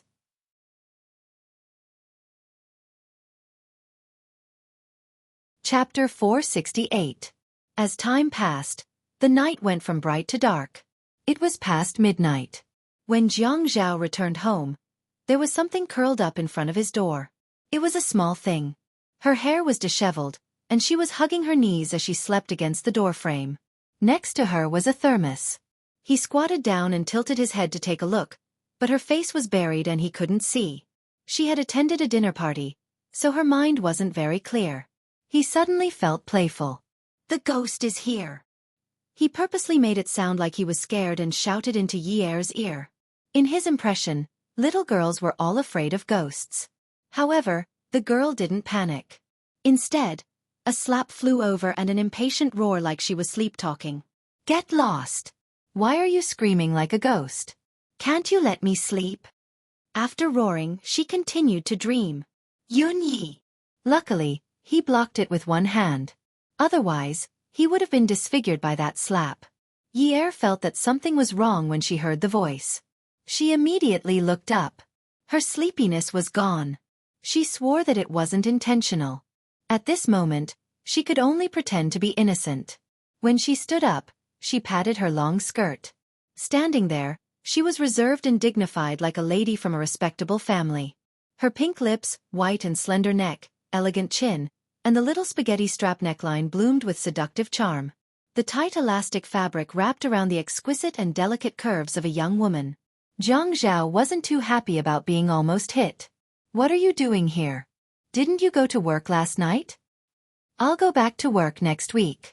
Anyway, I'm just a temporary worker. I made some soup today to thank my benefactor. Yi Er saw Jiang Zhao's hesitant expression and added, Don't worry, I didn't poison it. Jiang Zhao didn't know whether to laugh or cry. Did all girls like to watch transmigrations nowadays? Wouldn't it be awkward for her to call him benefactor all day long? He felt so awkward when he heard it. After he opened the door, Yi Er followed him in. He changed his shoes behind Jiang Zhao and placed the thermos on the dining table. Jiang Zhao sat down on the sofa and turned on the air conditioner with a beep. He took off his tie and rolled up his sleeves. Yi Er went to pour a glass of water for Jiang Zhao with ease. When she handed it to him, she bent over, and her long hair cascaded down her back. The relaxing elan with the faint fragrance of jasmine rushed into Jiang Zhao's nose unscrupulously. Her silky hair brushed against the back of his hand, tickling his heart. The neckline of the suspender belt was not too low. Even if she bent down, it was impossible for the man sitting in front of her to covet the real content. Jiang Zhao's Adam's apple rolled uncontrollably as he took the cup. Yi Er knelt down beside Jiang Zhao's feet. The man leaned casually on the sofa, and even the corners of his mouth were curled up casually. She couldn't guess what he was thinking. Fortunately, she didn't think of guessing his thoughts. She took out her wallet from her shoulder bag and took out a gold bank card. She held his hand. He paused, but she didn't let go. She put her hand that was holding the gold card in his large hand, and then held his hand tightly with her other hand. Their hands overlapped, and it was impossible to tell who was wrapped around who. She was humble and begged in a low voice, "Help me with my brother's matter. I beg you." Jiang Zhao's hand was held by Yi Er just like that. He never knew that she had such a submissive side. He lifted her chin with his empty hand and made her look at him. He looked at her condescendingly. The way she was dressed today really made her look as gentle as water. He stroked her chin with his thumb and said with a faint smile, "Are you trying to bribe me?" "No, no," Yi Er stammered. She raised her head and looked at the man's handsome face. Her watery eyes were still full of grievance. She said in a low voice, "Zhou Yan wants to fight with me for Xiao Jie's custody. The money in this card is from me selling the house. I've pawned everything. Without a father, I can't live without a brother." The man didn't answer whether he would help or not. Instead, he asked in a low voice, "No?" He pulled the kneeling woman up with his strong arm and let her sit on his lap. His hand reached into her sling. This woman's pretense of being weak was really pitiful. In Jiang Zhao's eyes, Yi Er's meekness was all an act. He had known her for so long and was already used to it. How many people in this society didn't act? He dealt with many people every day, and he also acted a lot. If she wanted to act with him, he would act with her. God knew how much he liked to see her embarrassed every time she couldn't continue acting. It was really a big spice in life, and it was full of color, fragrance, and taste. He only wanted to tease her, but he found that the softness under his hand made him want to destroy her. Move. It was really a change. Perverted thoughts. What kind of scene would it be if he crushed such a beautiful thing in his hand? Yunyi, you can't blame me this time. You sent yourself to me. Fake and real, it's all an act. I'll act with you. You have to be able to act. You came dressed like this because you want sex. Bribe. His voice was getting slower and slower. Even if he was teasing her, it was starting to become hoarse. How are you going to settle yesterday's debt? Yi Er blinked her misty eyes. It seemed like there were some watery tears locked in her eyes. She looked pitifully at the man who had a green light in his eyes. She said timidly, "In the future, I won't dare to do it again." The woman lowered her head and buried it in the man's arms. However, the corners of her mouth slowly curled up. It seemed to be too fast, but it was Yi Er's premeditated kiss. The heat was happening step by step as she expected. Ylang and jasmine essential oil were urging. It was the effect of love. However, Jiang Zhao's self-control was amazing. He drank some wine today. Was she lucky? When the two of them fell back onto the soft cloud silk quilt on the bed that she had slept on before, they felt a different state of mind. Lust rolled and calculation surged. Yi Er knew that she could no longer turn back. She didn't need to turn back. That memorial arch was long gone. One was willing to give, the other was willing to accept. One was making use of, the other was well aware but still moved forward bravely. Neither of them cared about each other's thoughts. No one was more despicable. No one was more despicable. Between them, it was just a transaction that was neither losing nor owing. Even if they didn't say it out loud, they could still act according to the script. This was a kind of tacit understanding. Jiang Zhao was annoyed by Yi Er's naivety. Yunyi, is this the quality of a person who costs 300,000 yuan a night? You don't even know how to take the initiative? Yi Er was not annoyed. She hooked her arms around Feng Yu's neck and said coquettishly, "Mayor, you have sharp foresight. You said that I am priceless. It's because I have not found a buyer. That's why it's hard to do business." Jiang Zhao heard what she said and smiled. His impatience and irritation subsided a little. When their bare skin touched each other, It was the sharp collision of different textures. It was like gunpowder scraping against flint. In the next second, there would be a puff sound, and sparks would fly in all directions. Jiang Zhao's patience and gentleness had surprised Yi Er. The last time she bit her lips, he did not pity her at all. She could only feel his anger, cruelty, and ruthlessness. So this time, his gentle kisses and caresses made her feel flattered. She never knew that this man could be so gentle and serious. Jiang Zhao woke up very early and did not open the curtains. Yi Er pulled the blanket over her chest and sat up. She looked at Jiang Zhao, who was wearing his tie in front of the mirror. She said softly, "Mayor Jiang, my brother's matter." At first, Jiang Zhao was still in a daze, but when he heard her words, he glanced sideways at her and frowned slightly. He snorted unhappily and left without saying anything else. Yi Er pursed her lips. This man was really... He wasn't like this yesterday. What did she do to provoke him? He seemed to like her to be a little more humble. Since yesterday, she had always been meek and submissive. Which of her words wasn't gentle? Which gaze was not delicate? Who was the one who hugged her so hard last night and didn't know how to be satisfied? She still thought that he had a gentle side to him? So, he had thrown away his gentle side the moment he got out of bed. Stinky man. Why was he so arrogant? City Government Office Building. Jiang Zhao returned to his office and took off his suit jacket. He passed it to his secretary, Lu Cheng, and walked towards his desk. Although the color of the office was dark, the lines were clean and simple. It made the office look young and energetic. This was Jiang Zhao's style. As soon as he sat down, he looked at the pile of files in front of him without raising his head. He pulled open the drawer under his elbow and took out a black fountain pen. He removed the pen cap and held it in his hand, which made his fingers look even more slender and long. "Help me make an appointment with Director Lin from the court tonight," Jiang Zhao said calmly. Lu Cheng hung up Jiang Zhao's suit jacket and returned to his office. "Okay.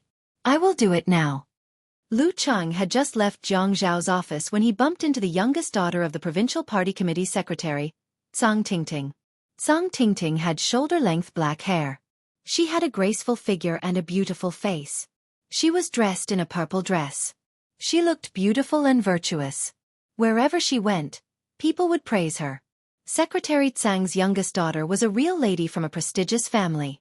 But every time Lu Cheng saw her, he could not admire her. This woman was not easy to deal with. Boss did not want to offend people, but he had to serve them. "Miss Zhang, you're here." Lu Cheng greeted Zhang Tingting with the right amount of warmth. Zhang Tingting was calm. "Hello, Secretary Lu. Where is your boss?" There was an unspoken title for superiors in the government. If there was a bigger stage behind, then that stage would be the big boss. "Boss is busy." "Then please tell him that I want to ask him out for dinner tonight." Zhang Tingting did not know how many times she had been rejected by Jiang Zhao. She could not figure out his character, but she did not want to lose face. Lu Cheng smiled. "Miss Zhang, it's not like you don't know. When boss is busy, no one can disturb him. Miss Zhang, if you want me to lose my job, you have to find me a place to eat porridge first." Zhang Tingting laughed. "Then you can be my father's secretary," Lu Cheng helplessly said. "Miss Zhang gave me a bowl of porridge. It's too hot. I can't eat it. If I force myself to drink it, I'm afraid my throat will rot." The office door opened. Jiang Zhao stood there. He was tall and slender. He chuckled. "That's great. If Lu Cheng can directly become the secretary of the Provincial Party Committee, it will be an honor for our municipal government. I have to call Secretary Tsang and ask him if he asked Miss Zhang to bring the letter." Zhang Tingting didn't mind that Jiang Zhao was deliberately keeping a distance from her. She gently combed her hair beside her ear with her fingers, walked to Jiang Zhao's side, and said in a flirtatious voice, "You're so boring. It's just a meal with me. Are you afraid that I'll eat you?" Awesome novel, Song Shu 566.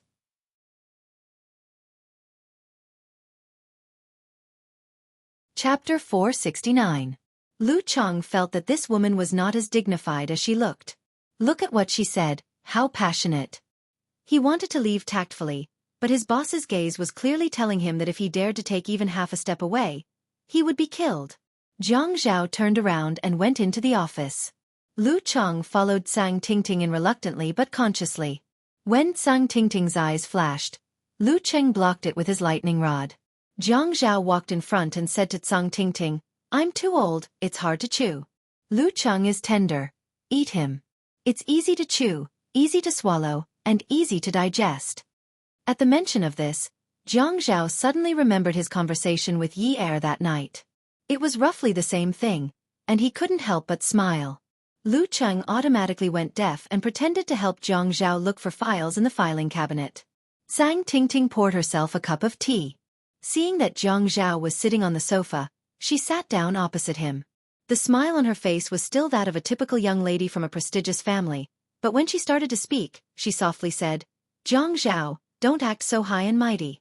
It's not up to you to say no to our matters.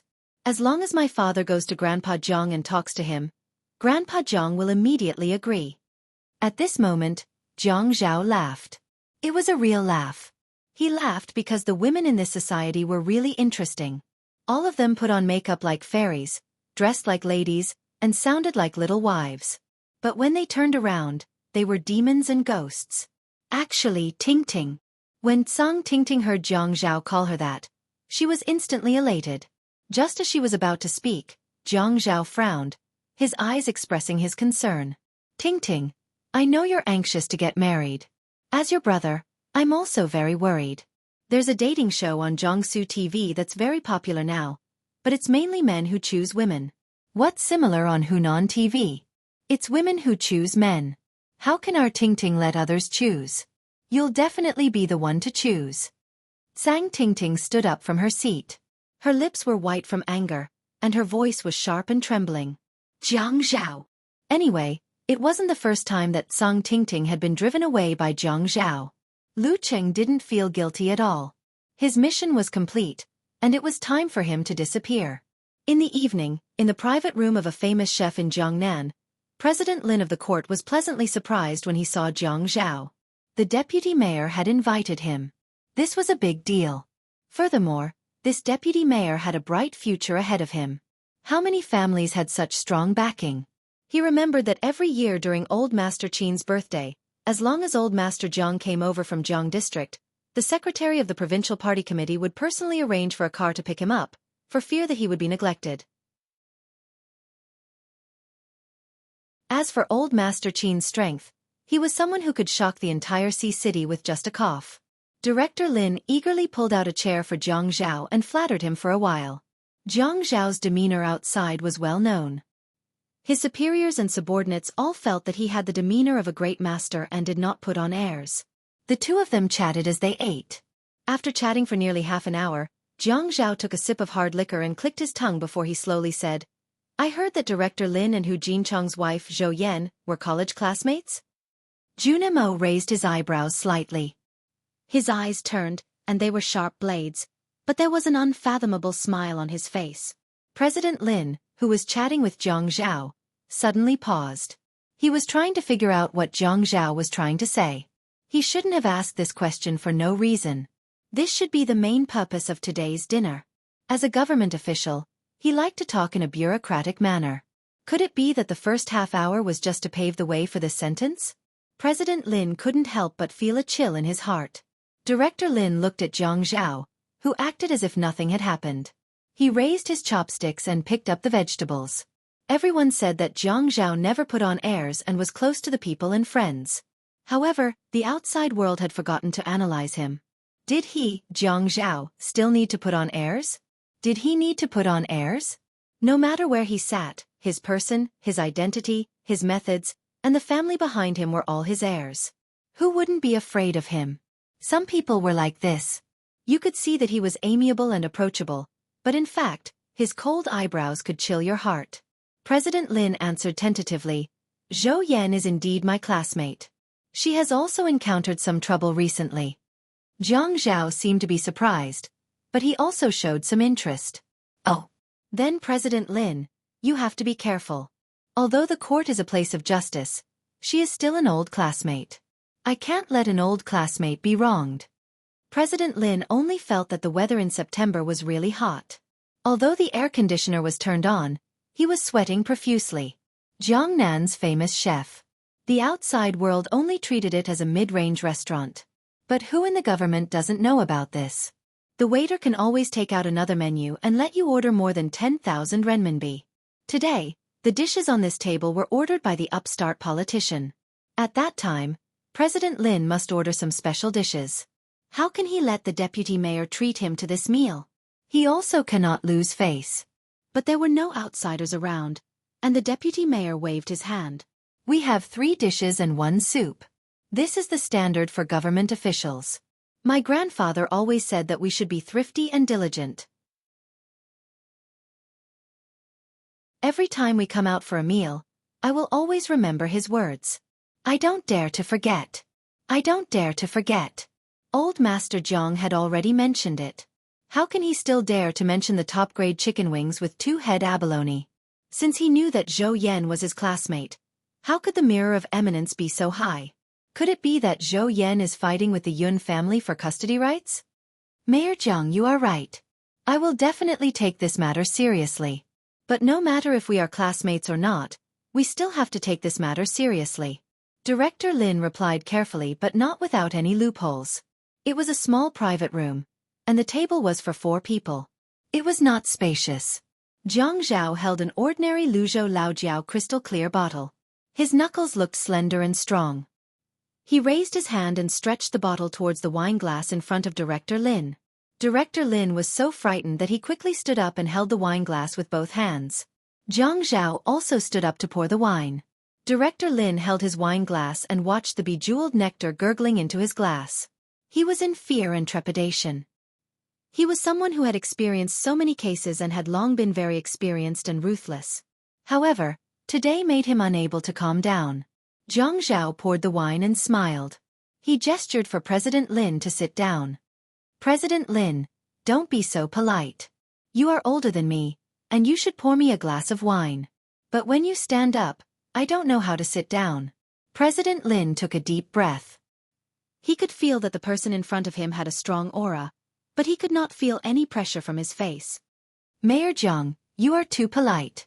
I dare not accept your offer to pour me a glass of wine. Jiang Zhao sat down and said casually, Haha, what's there to be proud of?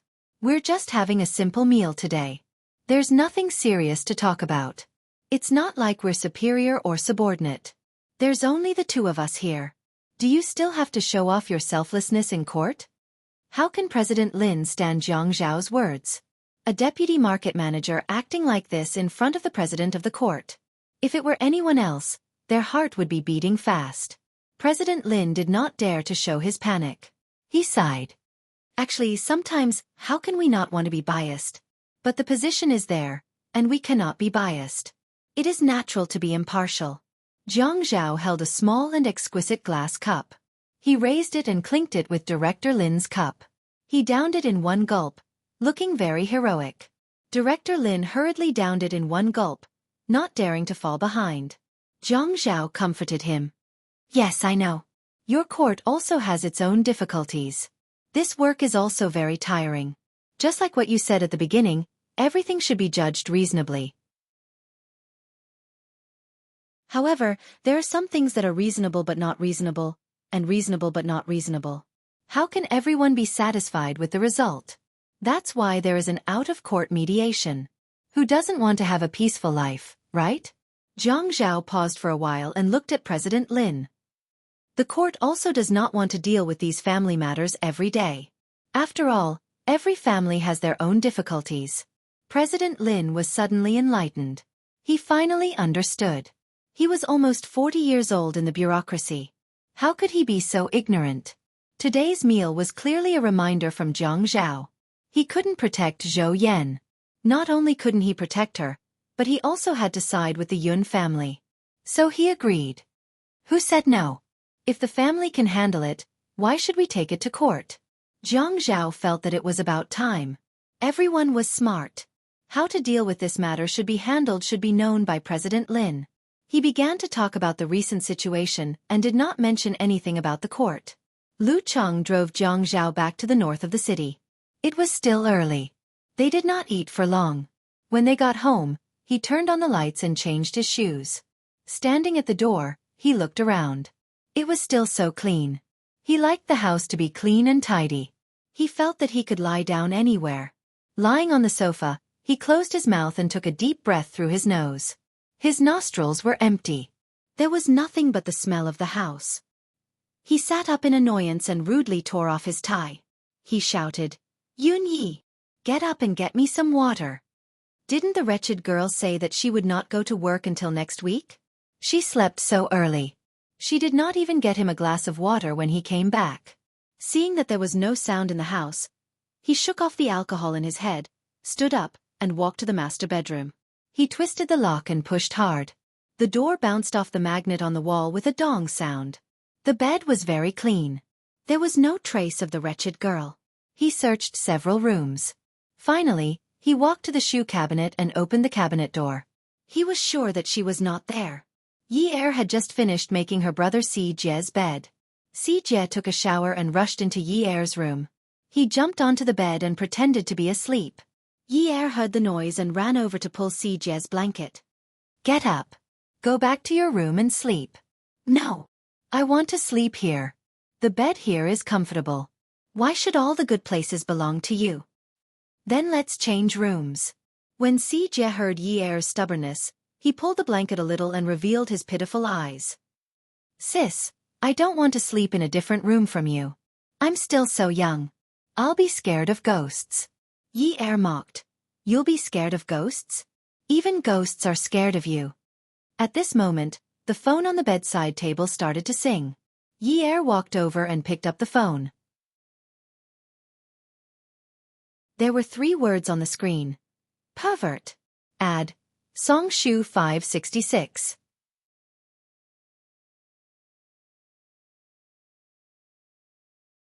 Chapter 470.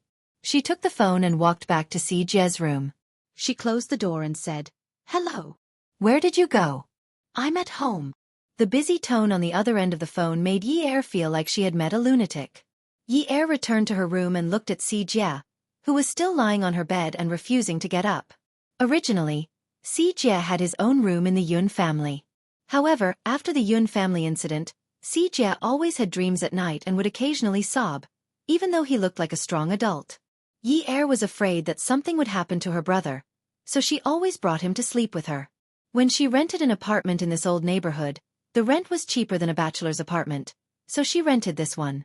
Her brother slept with her, and the other room was basically used to store miscellaneous items. A few days ago, she accidentally saw an article on the internet about the problem of children sleeping independently. The more she read, the more she felt that there was a problem with her taking care of her brother like this. Si Jie was almost 10 years old, and he couldn't go on like this. After all, she still wanted boys to be more masculine and not stick to women all the time. "Yun Si Jie, get the hell up." "I can't roll up. I can only roll from the left to the right." Si Jie's beautiful little face was exposed outside the blanket. He refused to let go of the blanket and rolled left and right according to her instructions. Yi Er's nostrils were fuming. "You want to talk nonsense with me?" Si Jie snorted. "Talking nonsense with you will lower my class. Okay, I'll let you sleep on this bed. I'll sleep in that room from now on." Yi Er had no choice but to take out some clothes from the wardrobe and prepare to take them to the other room. "No." Si Jie immediately kicked the blanket away and jumped up from the bed. He ran to the head of the bed and jumped up. He hung on to Yi Er like a monkey and refused to get down. His bright black eyes stared straight at Yi Er as he shouted, "Yun Yi Er, you dare to abandon me? I won't let you off." Yi Er felt that she was the parent. How could she let this little thing shout at her? She couldn't help but raise her voice. "You have to learn to be independent." Si Jie was indignant. "I'll shower myself and do my own homework.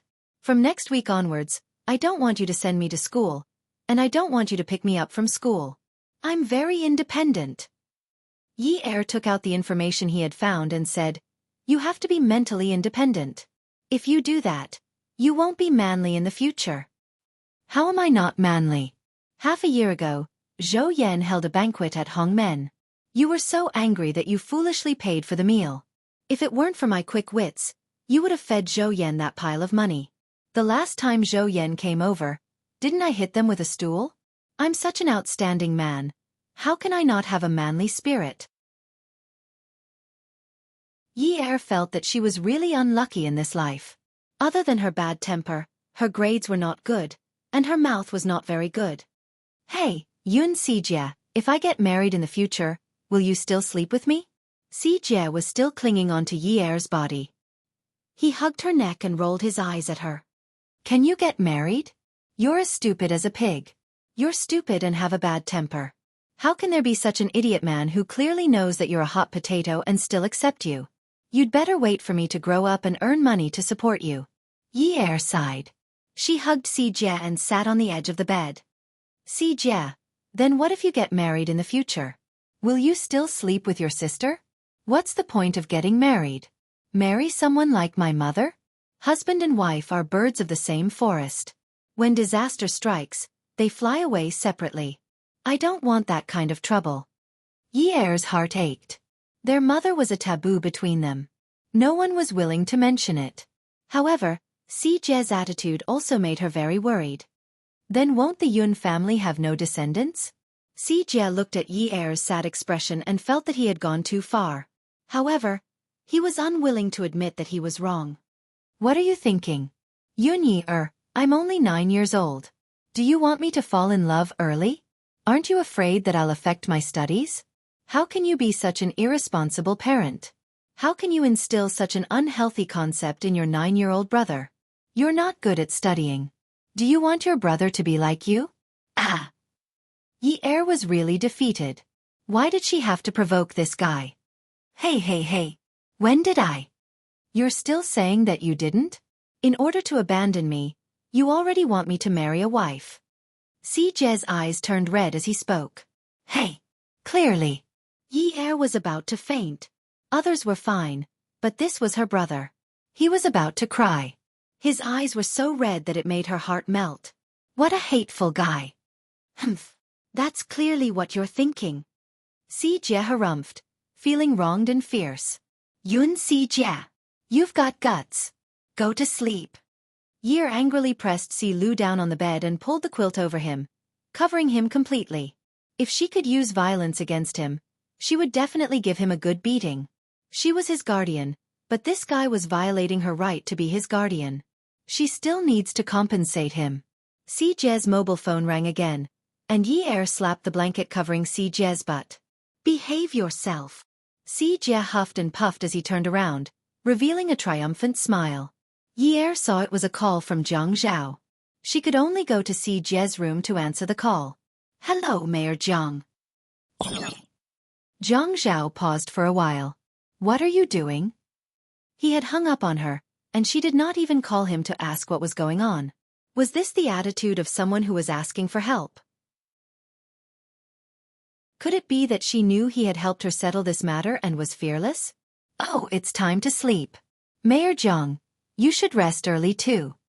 Yi Er felt she must be respectful to this man. She could not afford to offend him. Her brother's matter was not settled yet. Zhang Zhao was furious when he heard Yi Er's tone. You messed up my house, and I can't even find my things. Yi Er felt she was wronged. What things? I didn't touch them. That's right. I had asked you not to touch my things.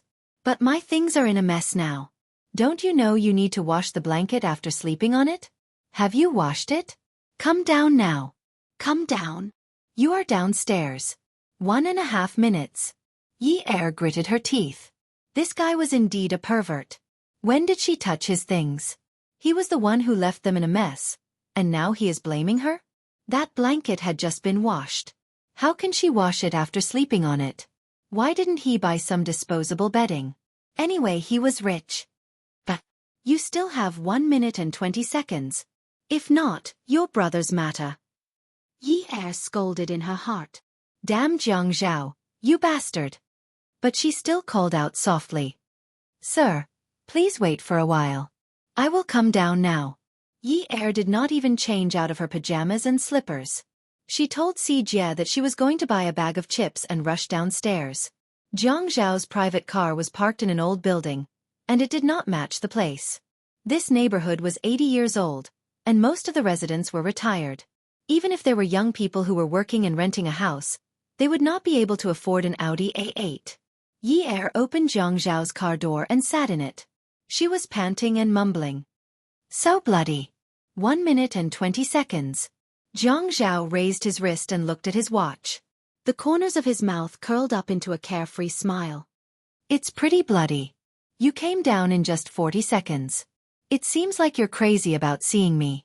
As he spoke, he started the car. Yi Er scolded in her heart. She saw that Jiang Zhao's actions were not right. She immediately turned the car key in the opposite direction, and the car turned off. She asked anxiously, "Hey, where are you taking me? Where are we going?" Jiang Zhao frowned. Was this woman pretending to be an idiot in front of him? Where could he be taking her so late at night? Si Jie is still waiting for me at home. We agreed that we would go up after buying a bag of chips. All right, I really didn't touch anything in your house. I swear. If you can't stand the smell of other people's blankets, you can sleep in the guest room for 2 days. When Si Jie goes to school, I will wash it for you. Yi Er sat on the leather seat and looked at Jiang Zhao. She had just taken a shower, and her body was still emitting the fragrance of a shower. Her long hair was wet and she was wearing a straight cartoon nightgown. She had run in a hurry, so she spoke in a hurry. Her little face was flushed, and she looked very cute. At this time, she looked like a 19-year-old girl. Her skin was as tender as a freshly peeled lychee, and there was not a single trace of powder on it. Jiang Zhao had an idea. He reached out and pinched Yi Er's face. Then I will send you back later. Yi Er saw the dark green light in Jiang Zhao's eyes.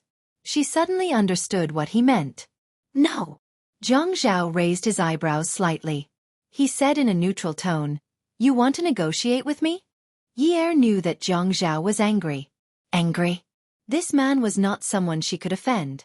Even if she wanted to offend him, she would have to wait until the matter with her little brother was over. Otherwise, she would have wasted the night she slept with him last night. As a result, a certain someone's spine softened and she leaned against Jiang Zhao. She stretched out her slender arm and hooked it around his neck. Her chin rested on his shoulder, and her lips pressed against his ear. She said softly, "My lord, my younger brother is only 9 years old. What if he sees that I haven't returned and runs around blindly? What if he gets lost?" Jiang Zhao could feel the demonic aura that made him shudder. He leaned closer to the front passenger seat and pinched Yi Er's chin with his big hand. His fingers, which were slightly cold in the summer, rubbed Yi Er's soft lips. He said in a low voice, "Then go and tell him that a friend is looking for him. He has something to tell me." The kiss was more beautiful than she had imagined. It was also more terrifying than she had imagined. Her breathing was rapid, and her heart was beating wildly. The man's hug was unbearable and passionate. However, other than instinct, there was no other emotion. Yi Er allowed Jiang Zhao to kiss her for a long time before pushing him away. She begged, "Monday, okay? I'll go over to accompany you after work. My little brother is still young. He'll be scared if he doesn't see me. Other than this, I'll promise you anything." She did not dare to think that Jiang Zhao would agree. However, at this moment, Jiang Zhao unexpectedly let go of her. Jiang Zhao adjusted his breathing and took a golden card from the dashboard. He held it between 2 fingers and handed it to Yi Er. "Take this back." Ha! Jiang Zhao placed the card in Yi Er's palm. The righteous expression on his face disappeared. He leaned forward and bit Yi Er's ear. His slender fingers hooked open the round collar of Yi Er's pajamas, allowing some light to enter his lowered gaze. The man chuckled. "Don't you think your body is more valuable?" Attention, Hongcha 866.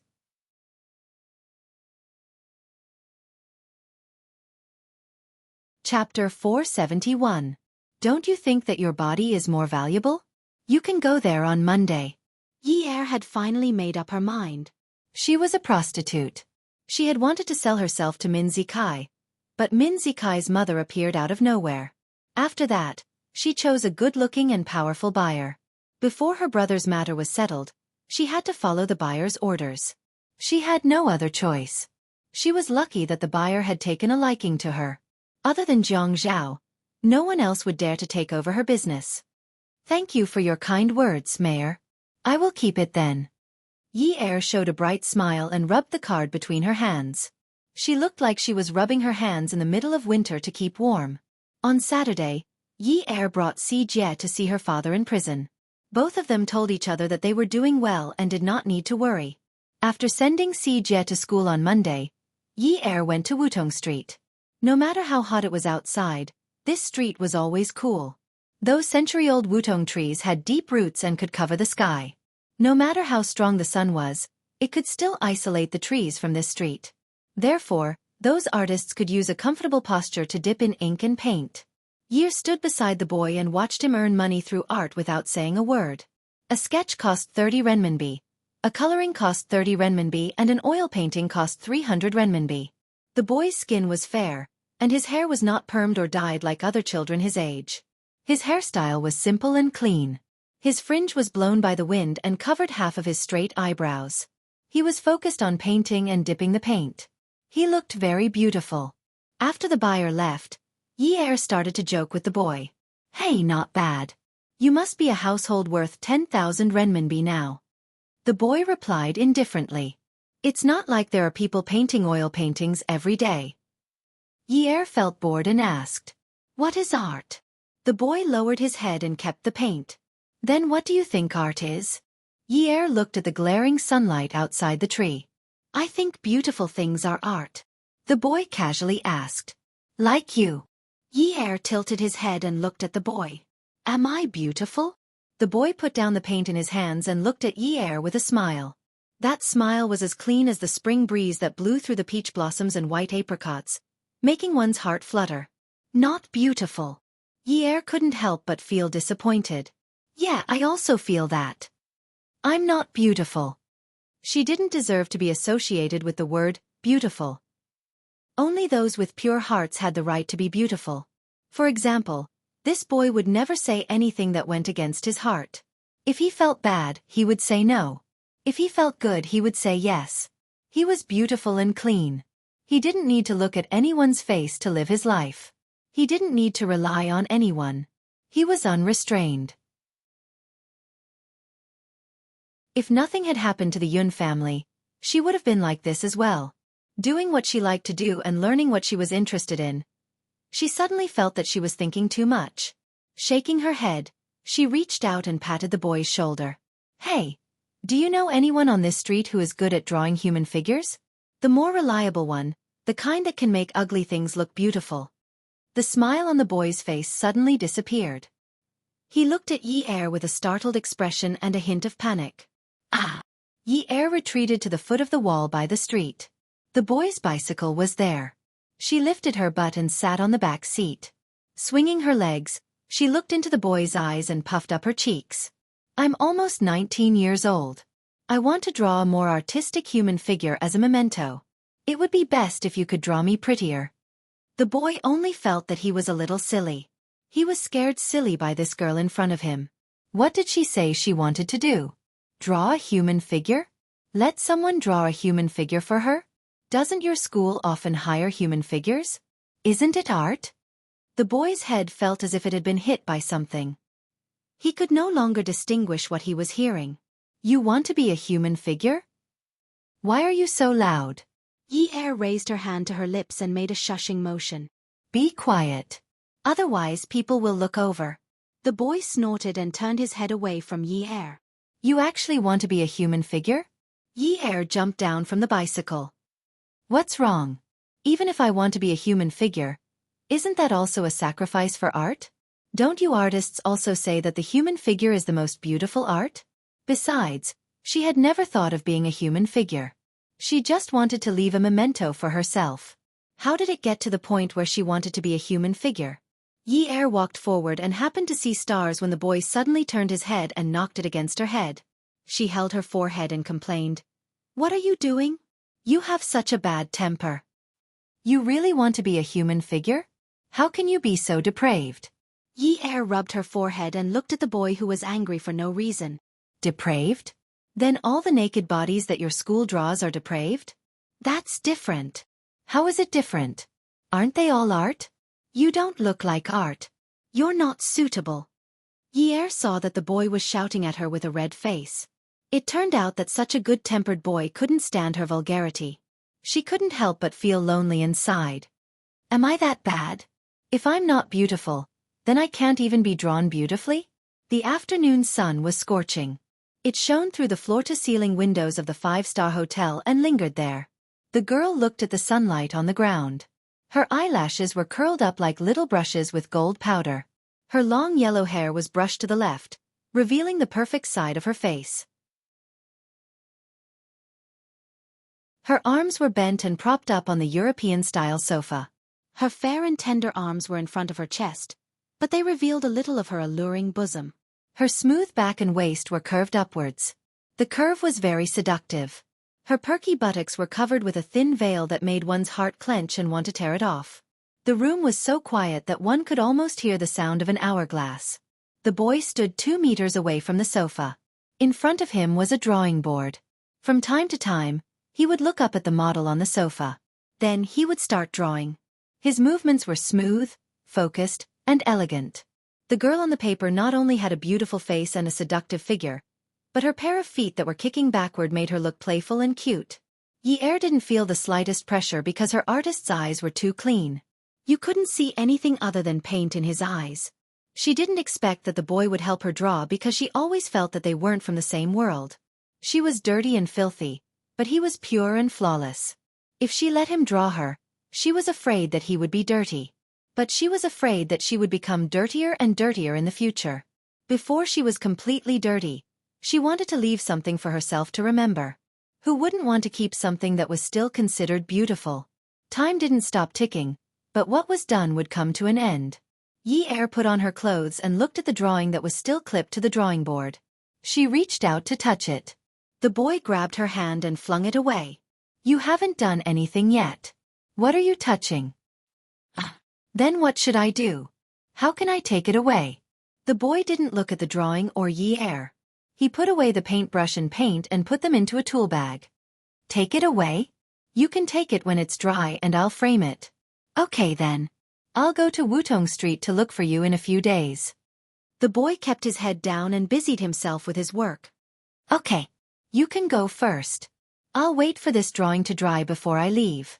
Otherwise, it'll be a waste of time. Then I'll have to trouble you. Yi-er felt a little guilty. She felt that she had taken advantage of the boy because she had known him for a long time. When I get the drawing, I'll return the hard-earned money for the hotel room. No need. I'll put it in the drawing. Why aren't you leaving? Okay. When the boy heard the door close, he raised his head and looked at the tightly shut door. Suddenly, he slumped to the ground and laid down on the thick and soft carpet. His dark eyelashes drooped over his eyes, blocking all the emotions in his eyes as he breathed heavily. He covered his chest with his hand and frowned. His heart was thumping non-stop. The frantic rhythm of his heart was unfamiliar to him.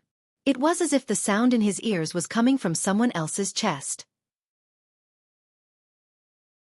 City Government Office Building. In the Deputy Mayor's office, Secretary Lu Cheng was reviewing Jiang Zhao's schedule.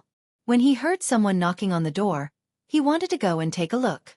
But this person seemed to be very influential. He directly locked the door and entered the office. When he saw Qin Fian, Lu Cheng smiled helplessly. Nice to meet you, Chairman Qin. Qin Fian and Lu Cheng were quite close. How many times have I told you? Don't call me Chairman Qin. Call me Fian, Young Master Yen, Chairman Qin, or even Boss Qin. Don't call me Chairman Qin. Lu Cheng shrugged his shoulders. It's all the same. After that, he went to pour a cup of tea for Qin Fian and left the office. Qin Fian took off his suit and turned to hang it on the coat rack. He had an innocent smile on his face. Brother, look at what Lu Cheng said. How can it be the same? I'm so single-minded. I'm not a romantic. Ha! Jiang Zhao couldn't help but stop writing. He looked at Qin Fian and placed his elbows on the desk. Fian, when are you going to bring your lover to me? Qin Fian walked to Jiang Zhao's desk and sat down. After all, my sacred love is still not mainstream. For the sake of my future, I think it's better to have an underground relationship. Jiang Zhao stood up, bent over and slapped Qin Fian's butt. I think it's better to put my butt on the chair in front of you. Qin Fian stood up, turned around and sat on the chair. He sighed. You only know how to bully the good people. Really? Jiang Zhao couldn't be bothered with him. He continued to flip through the files seriously. What are you doing here? Brother, what are you arguing about with Yichen? It's nothing. Qin Fian was a sly fox. When he heard Zhuang Yichen nodding but didn't hear the end of it, he felt uncomfortable. Hence he started to talk nonsense. Is it necessary to do this for a woman? Jiang Zhao raised his head and looked into Qin Fian's eyes. He lowered his head again. What nonsense are you talking about? Qin Fian's intuition told him that there was something going on. He acted as if he was trying to mediate the fight. Actually, it's not necessary. It's just a woman. Brother, we're brothers. You're hurting our friendship over a woman. Attention, Hongcha 866.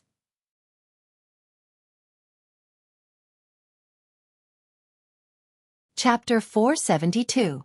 Zhang Zhao said, it's not about the woman. Qin Fian was at his wit's end. Was it that difficult to get information out of him? Brother, you're older than Yichen. Why don't you just let him have his way? Zhang Zhao licked his lips. It's not about the woman. It's about who is in charge. Qin Fian dared to conclude that it was for a woman, but he didn't know why. He was so anxious that his heart was scratching like a cat, but he didn't dare to speak too confidently, for fear that he would miss out on a word or two. Zhang Zhao didn't know what Qin Fian was thinking. He asked, are you very free? I miss you, Qin Fian said casually. Zhang Zhao put the signed documents in front of him into a craft paper folder. He wrapped the folder with a white cotton thread and put it on his left hand. Oh, you know that I like women. Qin Fian pursed his lips. Even if you like men, I don't want to be incestuous. My taste isn't that heavy. Zhang Zhao picked up a folder on his right hand and took out the documents. He glanced at Qin Fian. Your taste is so light. You have the lightest taste in our family. That goes without saying. I don't even put salt in my food. Zhang Zhao couldn't help but laugh. In Haiqing, only Qin Fian dared to say that he was gay. He never felt that he was embarrassing his grandfather. Yes, not only do you not put salt, but you also don't use fire. You just eat it raw. Miss Zhang, you're here. Zhang Zhao and Qin Fian heard Lu Cheng's voice outside the door and stopped talking. Qin Fian winked at Zhang Zhao. Actually, Sang Tingting is quite nice. You can try. Qin Fian shook his head and shrugged his shoulders to show that he couldn't accept it. You know that I'm very loyal. Sang Tingting was caught eavesdropping at the door by Lu Cheng. At this time, how could she care about being polite? The only thing on his mind was Qin Fian's question to Zhang Zhao, and the reason he was at odds with Zhuang Yichen was because of a woman. Women? Didn't the Ouyang Yan dump him long ago? This hurt Sang Tingting's self-esteem too much. All these years, she had treated Zhang Zhao as Tang Seng. But where did this woman come from? It was Sang Tingting's first time entering the house. She used the same imposing manner as when she went out in the past. She was arrogant. Lu Cheng knew that Qin Fian was there, so he didn't need to be in the way. He immediately closed the door and didn't dare to let strangers near the office. Sang Tingting walked up to Zhang Zhao's desk and banged on it. She craned her neck and said, Zhang Zhao, in life, you belong to me, Sang Tingting, and in death, you belong to me. My father has already acquiesced to us being together. If you dare to fool around outside, I'll turn you into a eunuch. Zhang Zhao acted as if he didn't hear her at all. He said to Qin Fian, Fian, didn't you miss me? Where are you going tonight? Qin Fian pushed up the refined frame glasses on his nose and frowned. His devilish face looked miserable as he said, Bro, you've broken my moral integrity to the point where I can't even pick it up. I still need a good reputation. Actually, I've never had any thoughts of incest. Sang Tingting was about to go crazy from being ignored. She grabbed the pen holder on the table and was about to throw it at Zhang Zhao when Qin Fian's soul-stirring phoenix eyes suddenly lit up. He shouted, Oh my God! I finally understand why there are more and more gays. It's because women are tigers. Sang Tingting slammed the pen holder on the table. She glared at Zhang Zhao with her black eyes. She lifted her chin and her neck tensed up. Zhang Zhao, don't blame me for not reminding you. If I find out which woman it is, I'll kill her.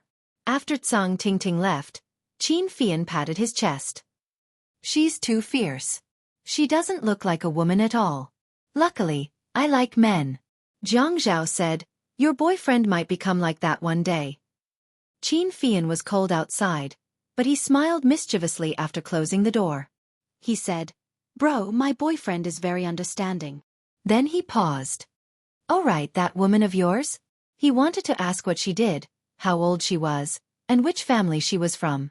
But he was afraid that if he asked, Jiang Zhao would think that he didn't know anything, so he didn't say anything. Very ordinary. Qin Fian got up and leaned on the table. He lowered his head to look at Jiang Zhao's eyes. Bro, so you don't like Sister Yan anymore? Jiang Zhao said calmly. It seems that you're really free. You're definitely not interested in studying the direction of the second subway line. Qin Fian immediately stood up and turned around. He went to the coat rack to take his suit. I'll go first. Bro, you're my brother. Jiang Zhao shook his head and chuckled. At night, Yi Er went to work at Peerless Beauty. She returned to her previous state of keeping a low profile. But she was mentally ill. She was afraid of delivering wine to Zhao Jun, and didn't dare to step in. But her mother, Manager Wang, who was covered in knives, insisted that she go. She wore a waiter's uniform. According to the rules, she delivered the wine to the door and rang the bell to ask the princess to come out and get the wine. But the princess wanted her to deliver it personally. The reason was that someone was looking for her. Who? The princess looked around and whispered, Second young Master Zhuang. Yi Er only felt that 2 of her 3 souls and 7 spirits were missing. She was not far from death. Well, our workroom is very busy right now. My dear princess, please help to deliver the wine. Of course, the result didn't change because of the pleading. Yi Er handed the wine to the princess in fear and entered the private room. Zhuang Yichen sat there calmly. His imposing manner made Yi Er panic. He raised his hand and waved at Yi Er. Yi Er was so scared that her legs trembled. Yi Er prepared for the worst. She didn't know what Zhuang Yichen would do to her, but she had to smile hypocritically. She was not the kind of young lady who would throw a tantrum easily and throw a wine bottle at a guest. She would slap him if he touched her, and she would fight him if he kissed her. She would brag if she did not come. If you dare to touch me, I will die in front of you. Forget it. If she really thought of herself as so noble, why would she come to this kind of place? Moreover, she wasn't even afraid of death. Why would she be afraid of living shamelessly? In this private room, there was only Zhuang Yichen and the princess. He didn't even call her Miss. Yi Er dared to conclude that Zhao Jun was the base of Jiang Zhao's group. It was just that she didn't have the chance to deliver the wine before. Young Master Chen. Yi Er stood still, bowed politely, and called out timidly. Sit. Zhuang Yichen said coldly. Yi Er didn't dare to sit. After all, the lighting in the private room wasn't very good. Although she wasn't noble, she was still afraid of being violated by men. Go and get yourself a leather stool. Yi Er immediately turned around and asked the princess for a short, cylindrical leather stool. She carried it over and sat down across from Zhuang Yichen at the marble table. Zhuang Yichen leaned back, and his broad shoulders sank into the sofa. He spoke first. What's your relationship with Mayor Jiang? Yi Er pretended to be dumb. It's not smart to pretend to be dumb. I have nothing to do with him. Zhuang Yichen sneered. Then Mayor Jiang is really kind. Yi Er was afraid that she had said something wrong and continued Zhuang Yichen's words. She pretended to be emotional. Mayor Jiang is really working hard for the country and the people. Zhuang Yichen sneered.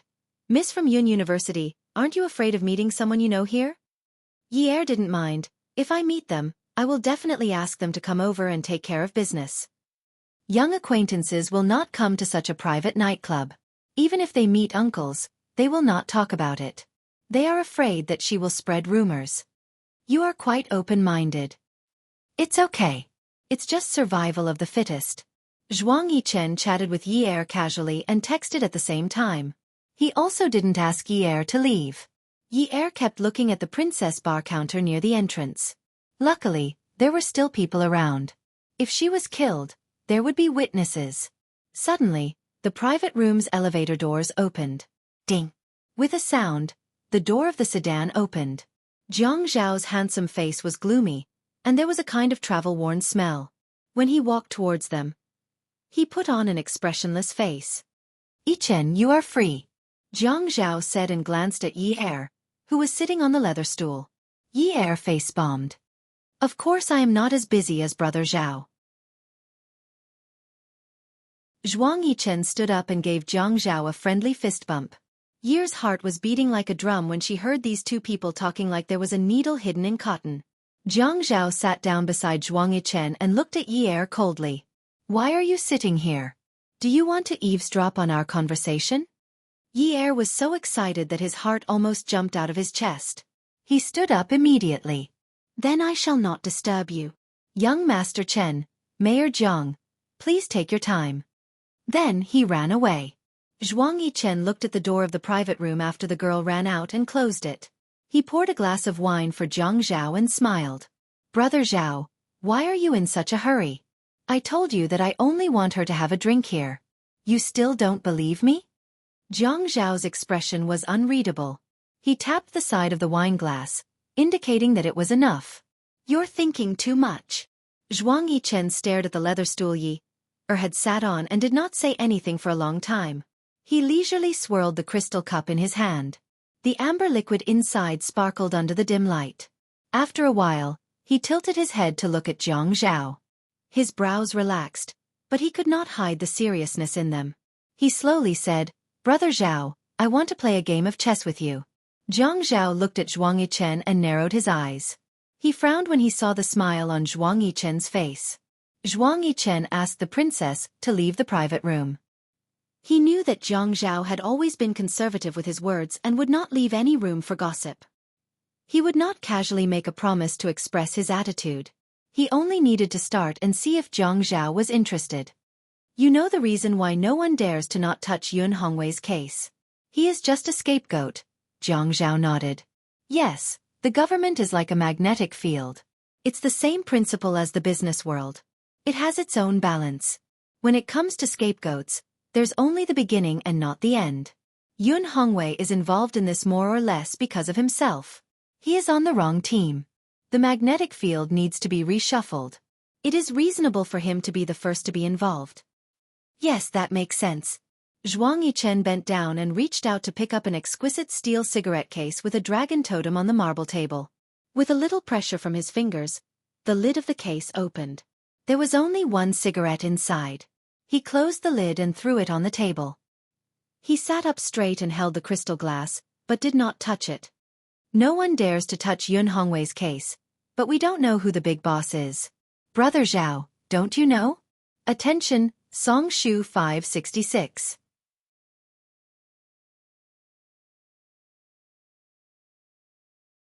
Chapter 473. Zhuang Yichen's tone had always been unhurried. Whether it was him or Jiang Zhao, they were used to this way of speaking. They were able to express their intentions, stabilize their aura, and not let others steal their true thoughts. They left room for leeway and could also test others. Jiang Zhao's sudden anxiety when he first stepped out of the elevator disappeared without a trace. At this moment, there was only a steady and restrained calmness. He leaned forward and opened the exquisite cigarette box.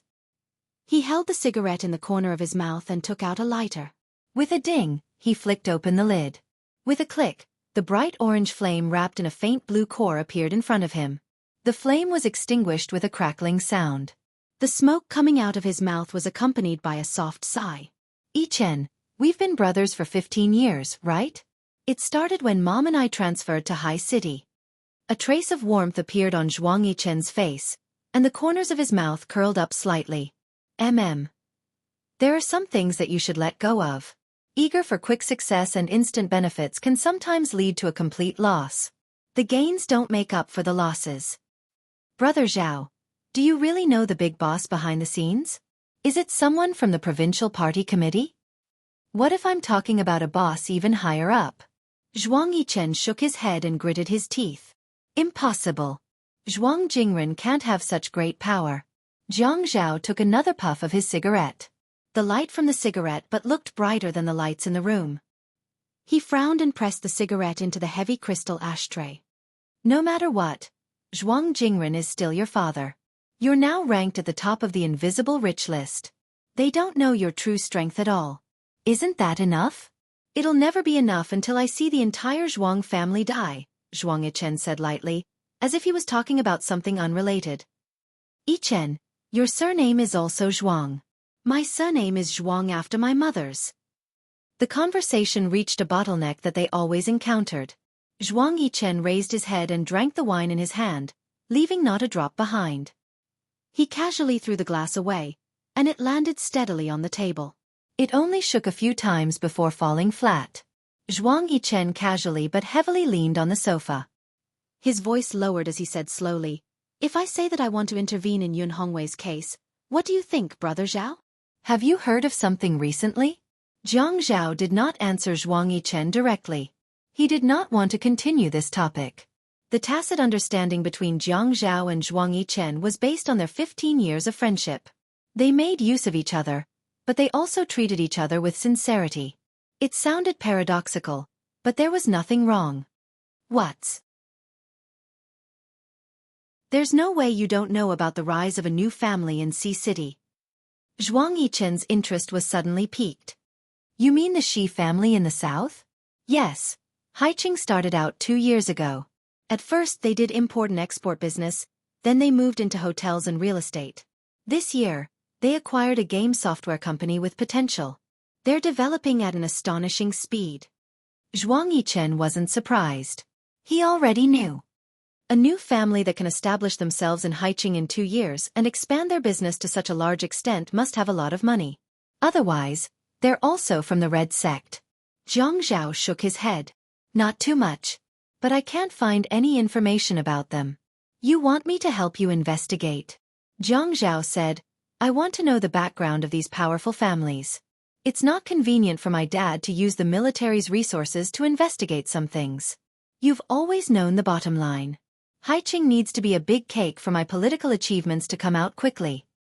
Zhuang Yichen laughed out loud. You still have the nerve to say that I'm eager for quick success? We're just the same.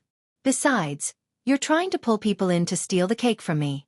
Why should I help you investigate? Jiang Zhao smiled faintly. There's no such thing as an eternal enemy. Enemies can work together. Plus, from what I see, you might end up eating them. You've always had the ability to do that. Zhuang Yichen raised his eyebrows. You sound so confident. Aren't you afraid that I'll eat you one day?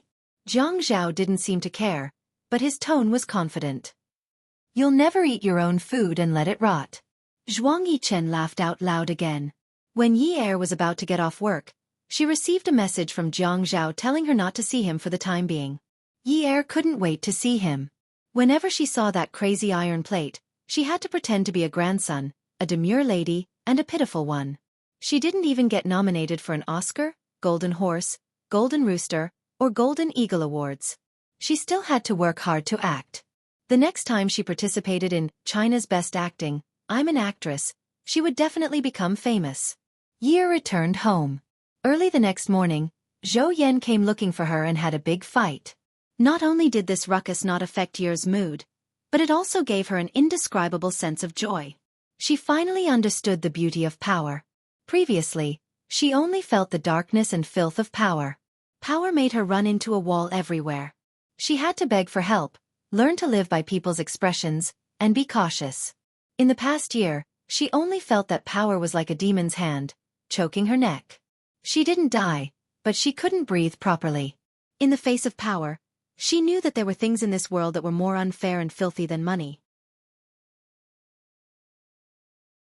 Money could buy a lot of things, but sometimes, no amount of money could buy an unspoken rule under the balance of power.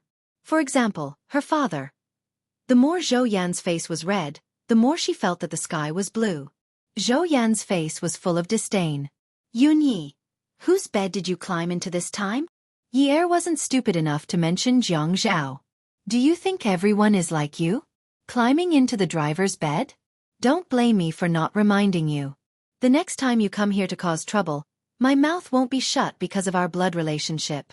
Shao Jie belongs to me. That's justice.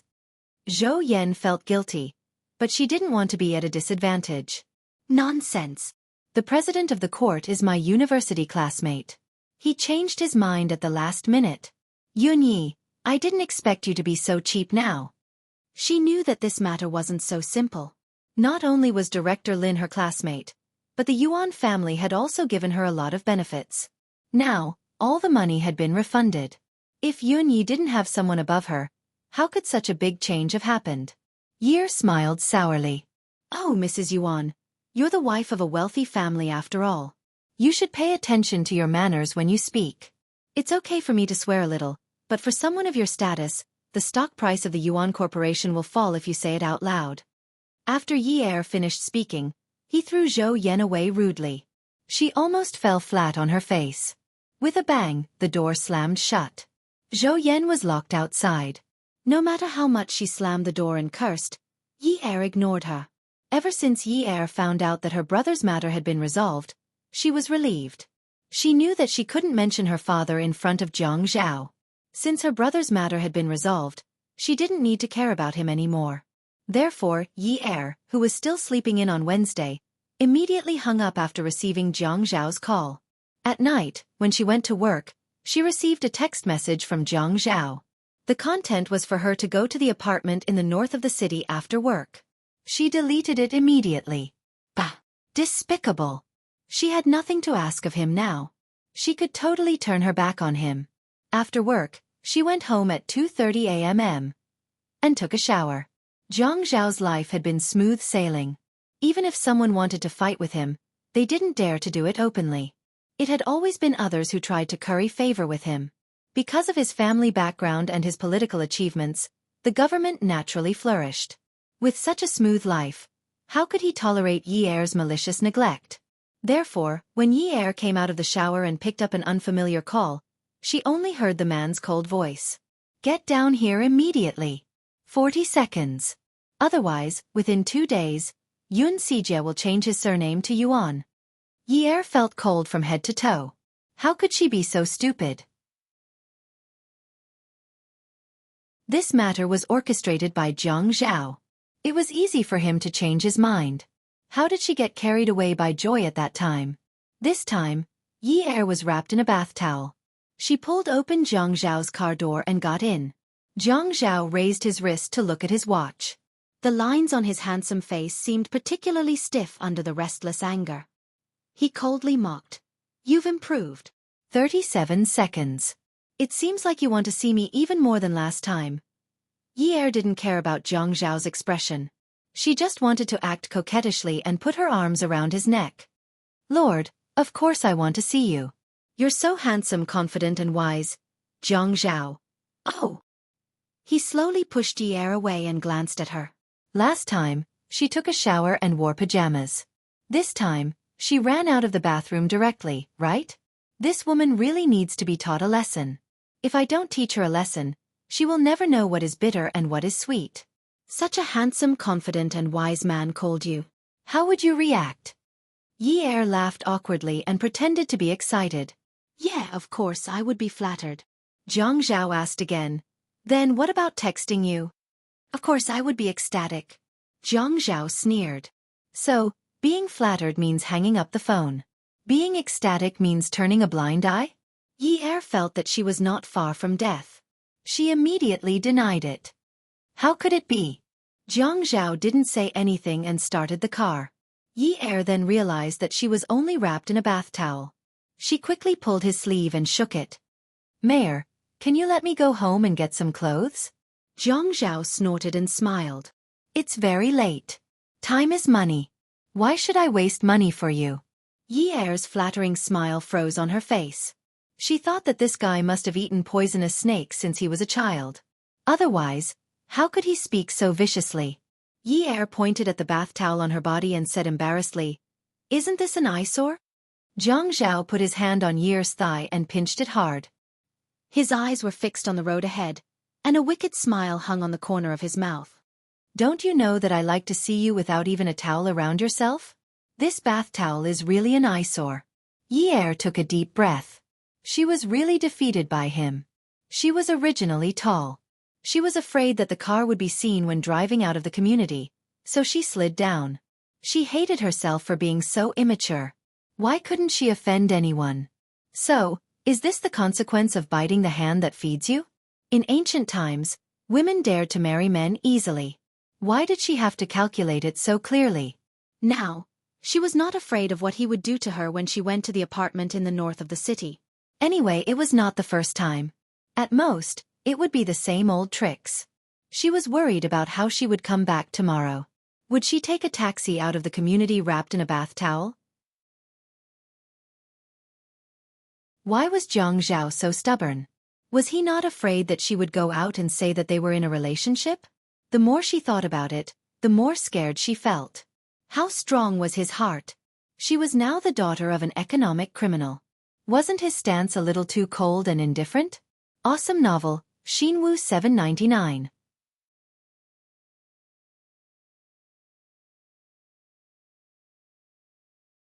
Chapter 474. Mayor, don't you think it will be bad for you if we are caught like this? Jiang Zhao replied casually. Huh? You want to report to the police? I don't dare to do that. I am not that stupid. Yi Er felt she was not interested in talking to Dong Xuebing about these useless things. She should be more concerned about the things in front of her. Then I don't have any clothes. Will you send me back? Jiang Zhao turned and looked at Yi Er. Suddenly, he changed his cold expression and smiled gently. I had wanted to send you back. But it's late now. I need to rest. Yi Er quickly gave in and said, It's okay. You can sleep until you wake up. Jiang Zhao continued to look at the road while driving. He still has a gentle smile on his face, and his voice was filled with love. But my Xiao Bao Bei. There are many people in the morning. If you get into my car like this, you will be an eyesore. When Yi Er heard Jiang Zhao calling her Xiao Bao Bei, she almost vomited yesterday's dinner. But when she heard what Dong Xuebing said, she only wanted to find a big basin and vomit blood. This fellow looks like he is going to be soft-hearted. She thought he was going to be a gentleman. But in the end, he was still taking revenge on her. She was thinking about what Jiang Zhao would do. When they first met, she tried to threaten him. This will not work. If this fellow could threaten her, she would not be raped by him. When they met at the nightclub, they were at loggerheads. This will not work either. If he could threaten her, she would not be forced to drink vodka. When they met the robbers on the streets, she would pester him and act cute. When she went to his place to seduce him and beg for his help. Oh my God! Does he really like that kind of woman? That kind of woman who does not have any thorns? Are you kidding me? Mayor Jiang, you are too tasteless. You should at least have a better taste. For example, a woman with a better personality. That way, I will not have to act so hard. The car was parked in the garage. Yi Er took the keys and went upstairs first. Jiang Zhao slowly followed behind. As soon as he entered, Yi Er, who was wearing Jiang Zhao's pajamas, placed the shoes in front of him. Yi Er was tall to begin with. When she wore Jiang Zhao's pajamas, it could be used as a short dress. It was just right. When she looked at Jiang Zhao, she smiled brightly and said in a coquettish voice, Ah Zhao, shall I cook something for you? It's already so late. You must be hungry. I'm already boiling water. I'll cook some noodles for you. Without giving Jiang Zhao a chance to refuse, Yi Er dashed into the kitchen at the speed of a 100-meter dash. Jiang Zhao was 100% sure that the areas covered by his shirt were already covered with countless goosebumps, and they were even spreading to other areas beyond his neck. The goosebumps had already risen to his throat, and he wanted to quickly find a corner to shake off this mushy, bloody, and scalp-numbing thing. It was too *king disgusting. Yi Er did not care if Jiang Zhao was disgusting or not. She ran to the kitchen and almost vomited. She pretended to slap herself. Ah Zhao. She wanted to take a pair of scissors and cut her tongue. How could she call him that? It was too disgusting. When an arrogant man was angry because someone had crossed his bottom line and was waiting for an opportunity to take revenge, he met a thick-skinned woman who only knows how to act cute and coquettishly. What kind of scene would this be? Jiang Zhao finally got rid of the goosebumps. But he stood at the same spot and did not know what to do. No one had taught him how to deal with this kind of woman. If she dares to threaten him, he will trample her to death. If she dares to talk back to him, he will crush her to death. If she dares to fly her claws around like Tsang Tingting, he will pull out her teeth. But she was like a piece of sherry, soft and soft. You can knead and pinch her, and she will let you do as you please. If you pinch her too hard, she will even reveal a variety of fruit sandwiches. It's so disgusting. Jiang Zhao held his forehead and walked to the kitchen. He opened the glass door and looked at the woman with her long white legs. Jiang Zhao looked at the woman who was cooking noodles. It was such a waste to cook noodles with such a seductive scene. Remembering her revenge, he spoke harshly. I didn't expect that Miss from Yun University's slender fingers would also be exposed to the sun. Yi Er was cutting scallions and ginger on the chopping board. She did not raise her head and just shrugged her shoulders. She focused on the knife. I didn't do it before, but my father got into an accident. Other than the villa with my grandmother's name on it, everything in my house was sealed. The money in my bank account is the pocket money that my father usually gives me, so I don't dare to use it carelessly. It's too expensive to eat at high-end restaurants. Si Jie would have diarrhea after eating at small restaurants outside, so I learned how to cook by myself. At first, I just had to cook it until it was cooked, but Si Jie's body was still growing. In order to let him eat more, I started to learn how to cook dishes that look, smell, and taste good. It's actually very simple. Yi Er even laughed out loud after she finished speaking.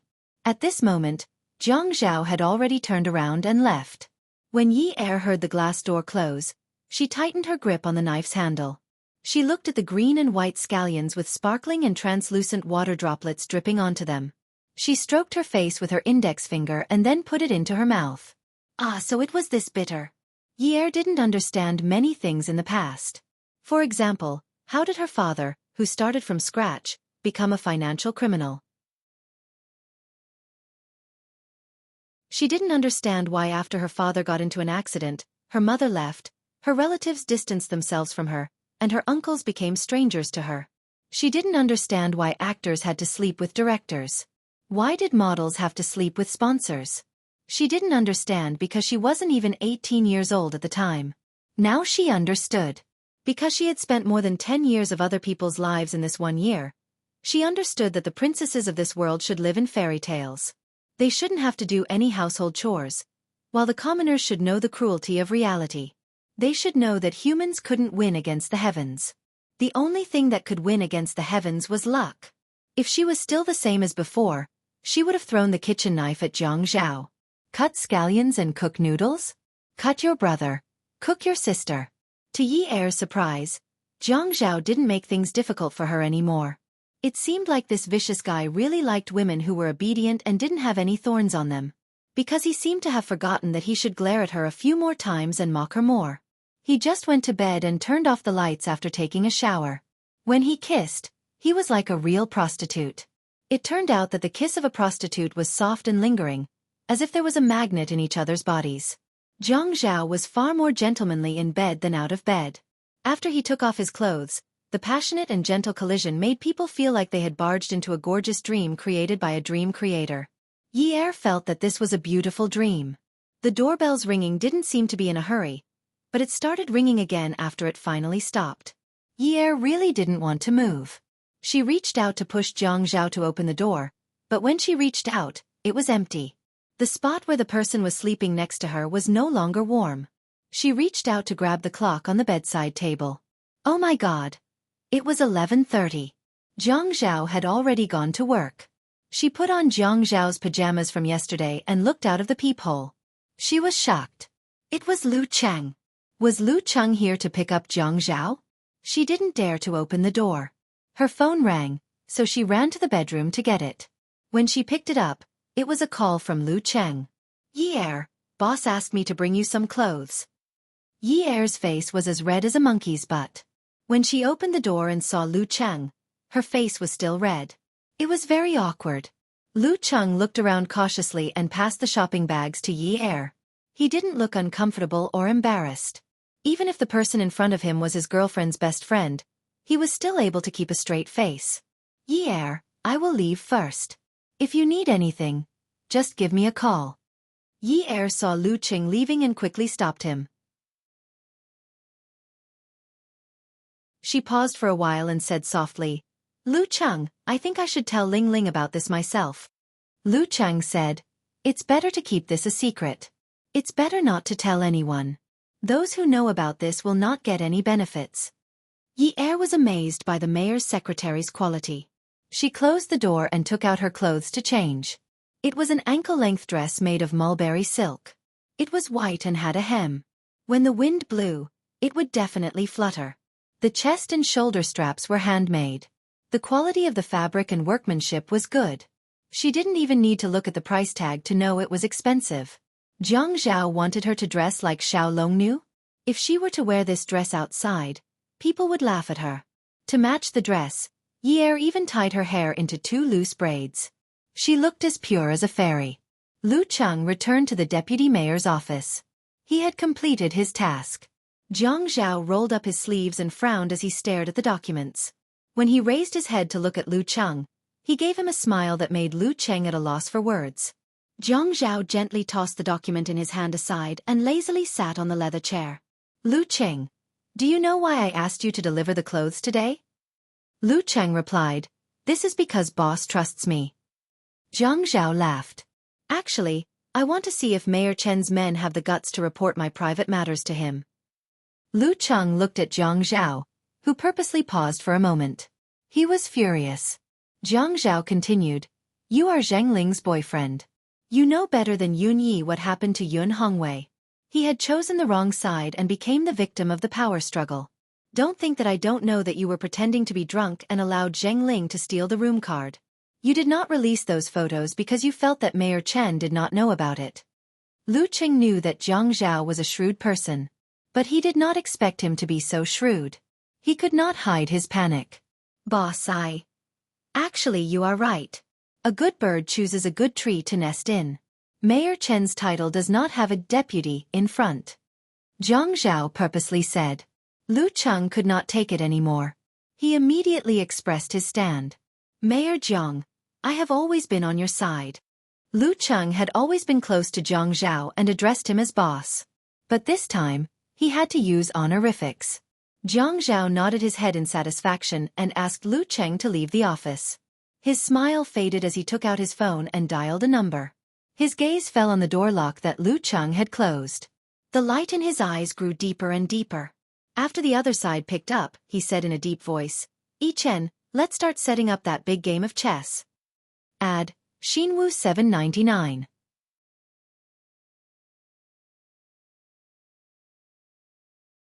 Chapter 475. Jiang Zhao hung up and received a call from Qin Fian. I know, but Fian, Professor Shin doesn't like people to disturb him. I know Grandpa loves his paintings. Okay, I'll take care of the painting. Okay, I'm hanging up. He leaned over and pressed the extension. Lu Cheng, check if Professor Shen from the School of Fine Arts has a class this afternoon. Yi Er went to Wudong Art Street in the afternoon to find the boy to pay for the painting. The boy looked at Yi Er's white dress that trailed behind her. Her 2 loose braids looked especially refreshing. He was stunned for a moment.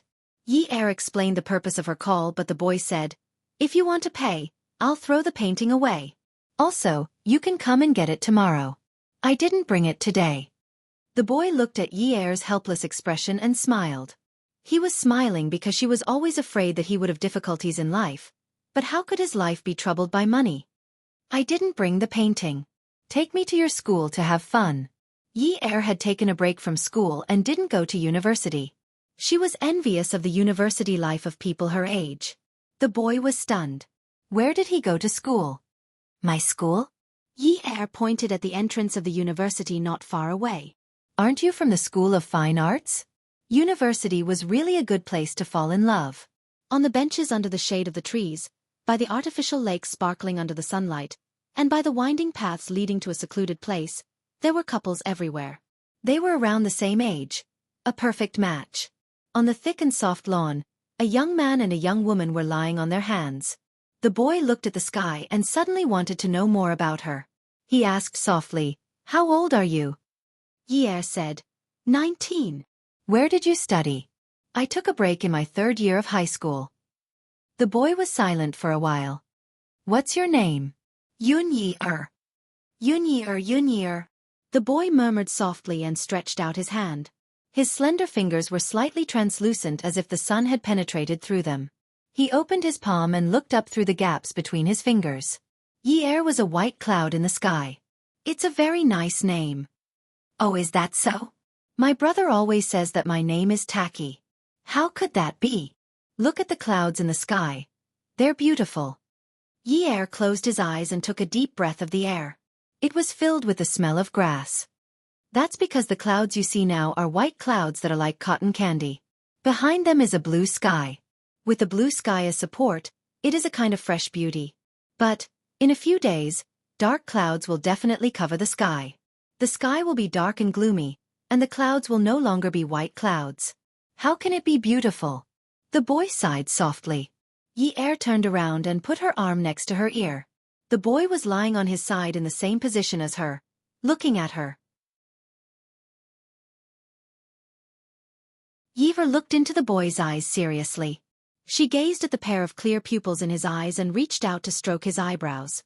She sighed and said, "You're the prince in fairy tales. How can you sigh? You should have the most beautiful smile." The boy held his breath and asked calmly, "If I'm a prince, what are you?" Yi Er's eyes darkened. I should be a witch." The boy's heart was suddenly whipped. He frowned and asked, "You didn't go to school. What do you do for a living?" "Me." Yi Er turned around. The warm sunlight couldn't do anything to the shade of the tree. She lay there comfortably and looked at Yi Er and the white clouds in the sky. What did she do for a living? A woman who traded her body for safety.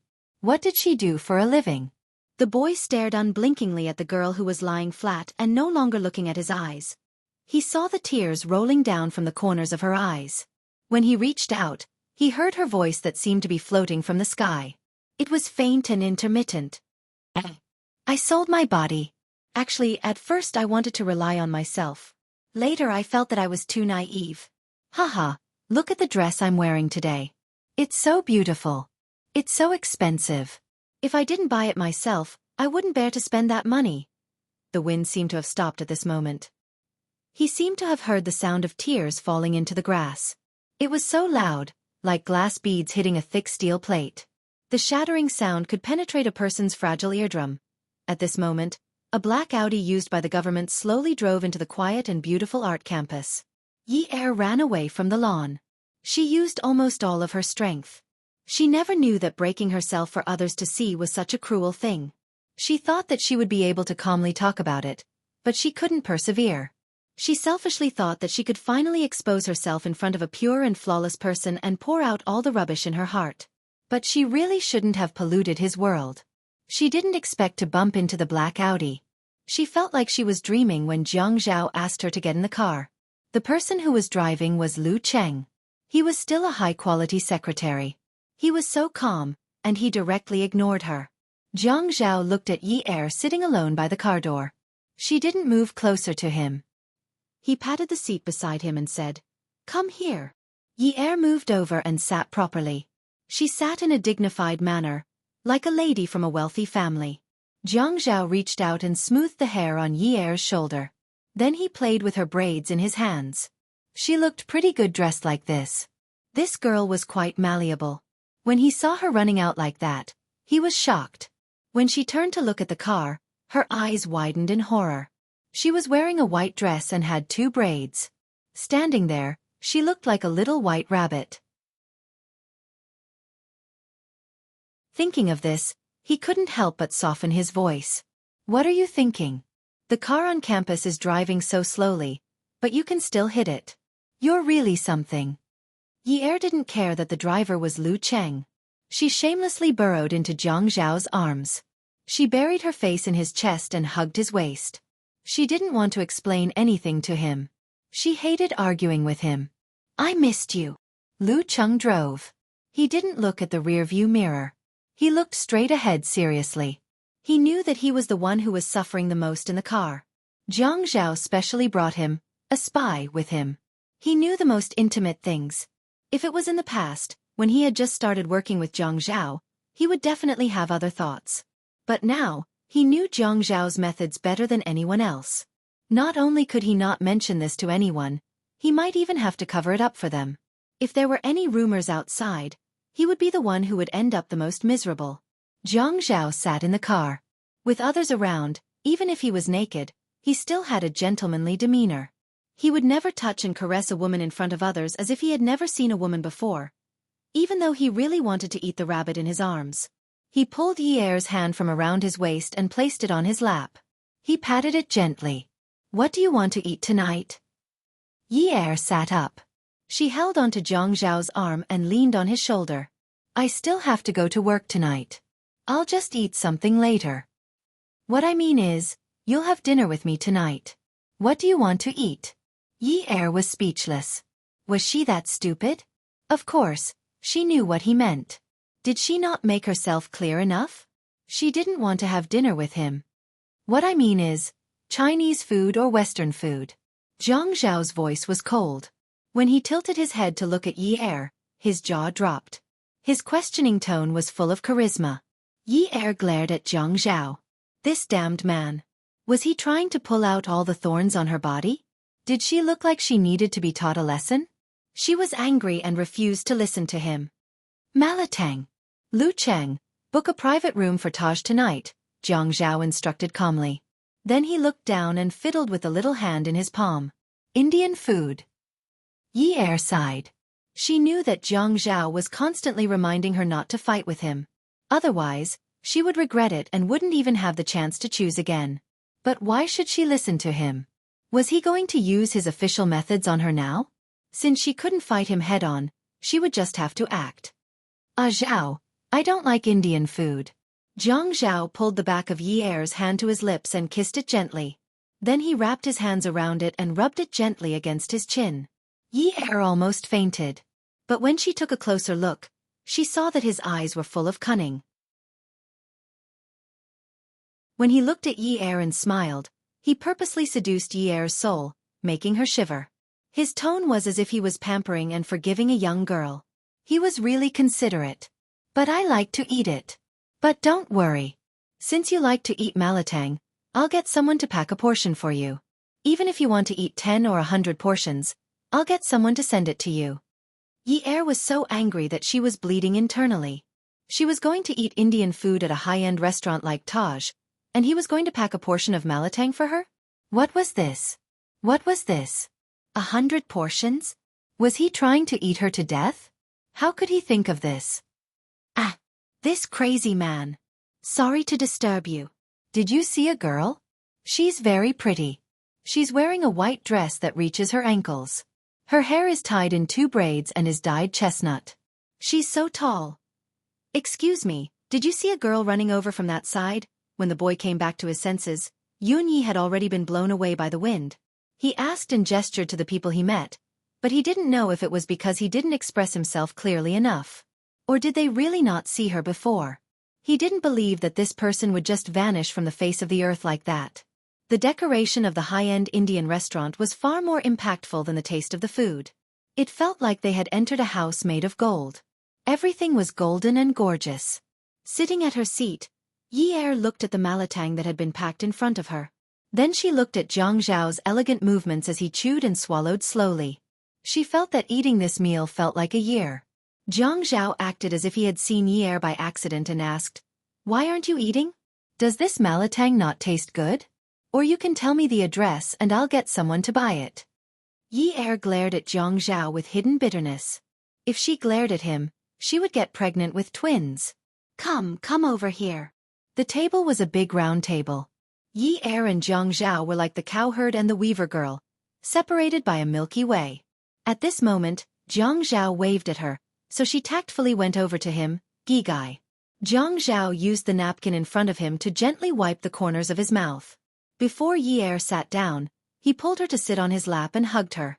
He rested his chin on her shoulder and spoke as if he was coaxing a child. "Today's malatang doesn't taste that good. Why don't we eat some Indian food?" Yi Er bit her lip. This jerk. The man held her in his arms and put on a pair of disposable gloves. He peeled off the tender meat of the grilled prawn and fed it to her. "Is it spicy?"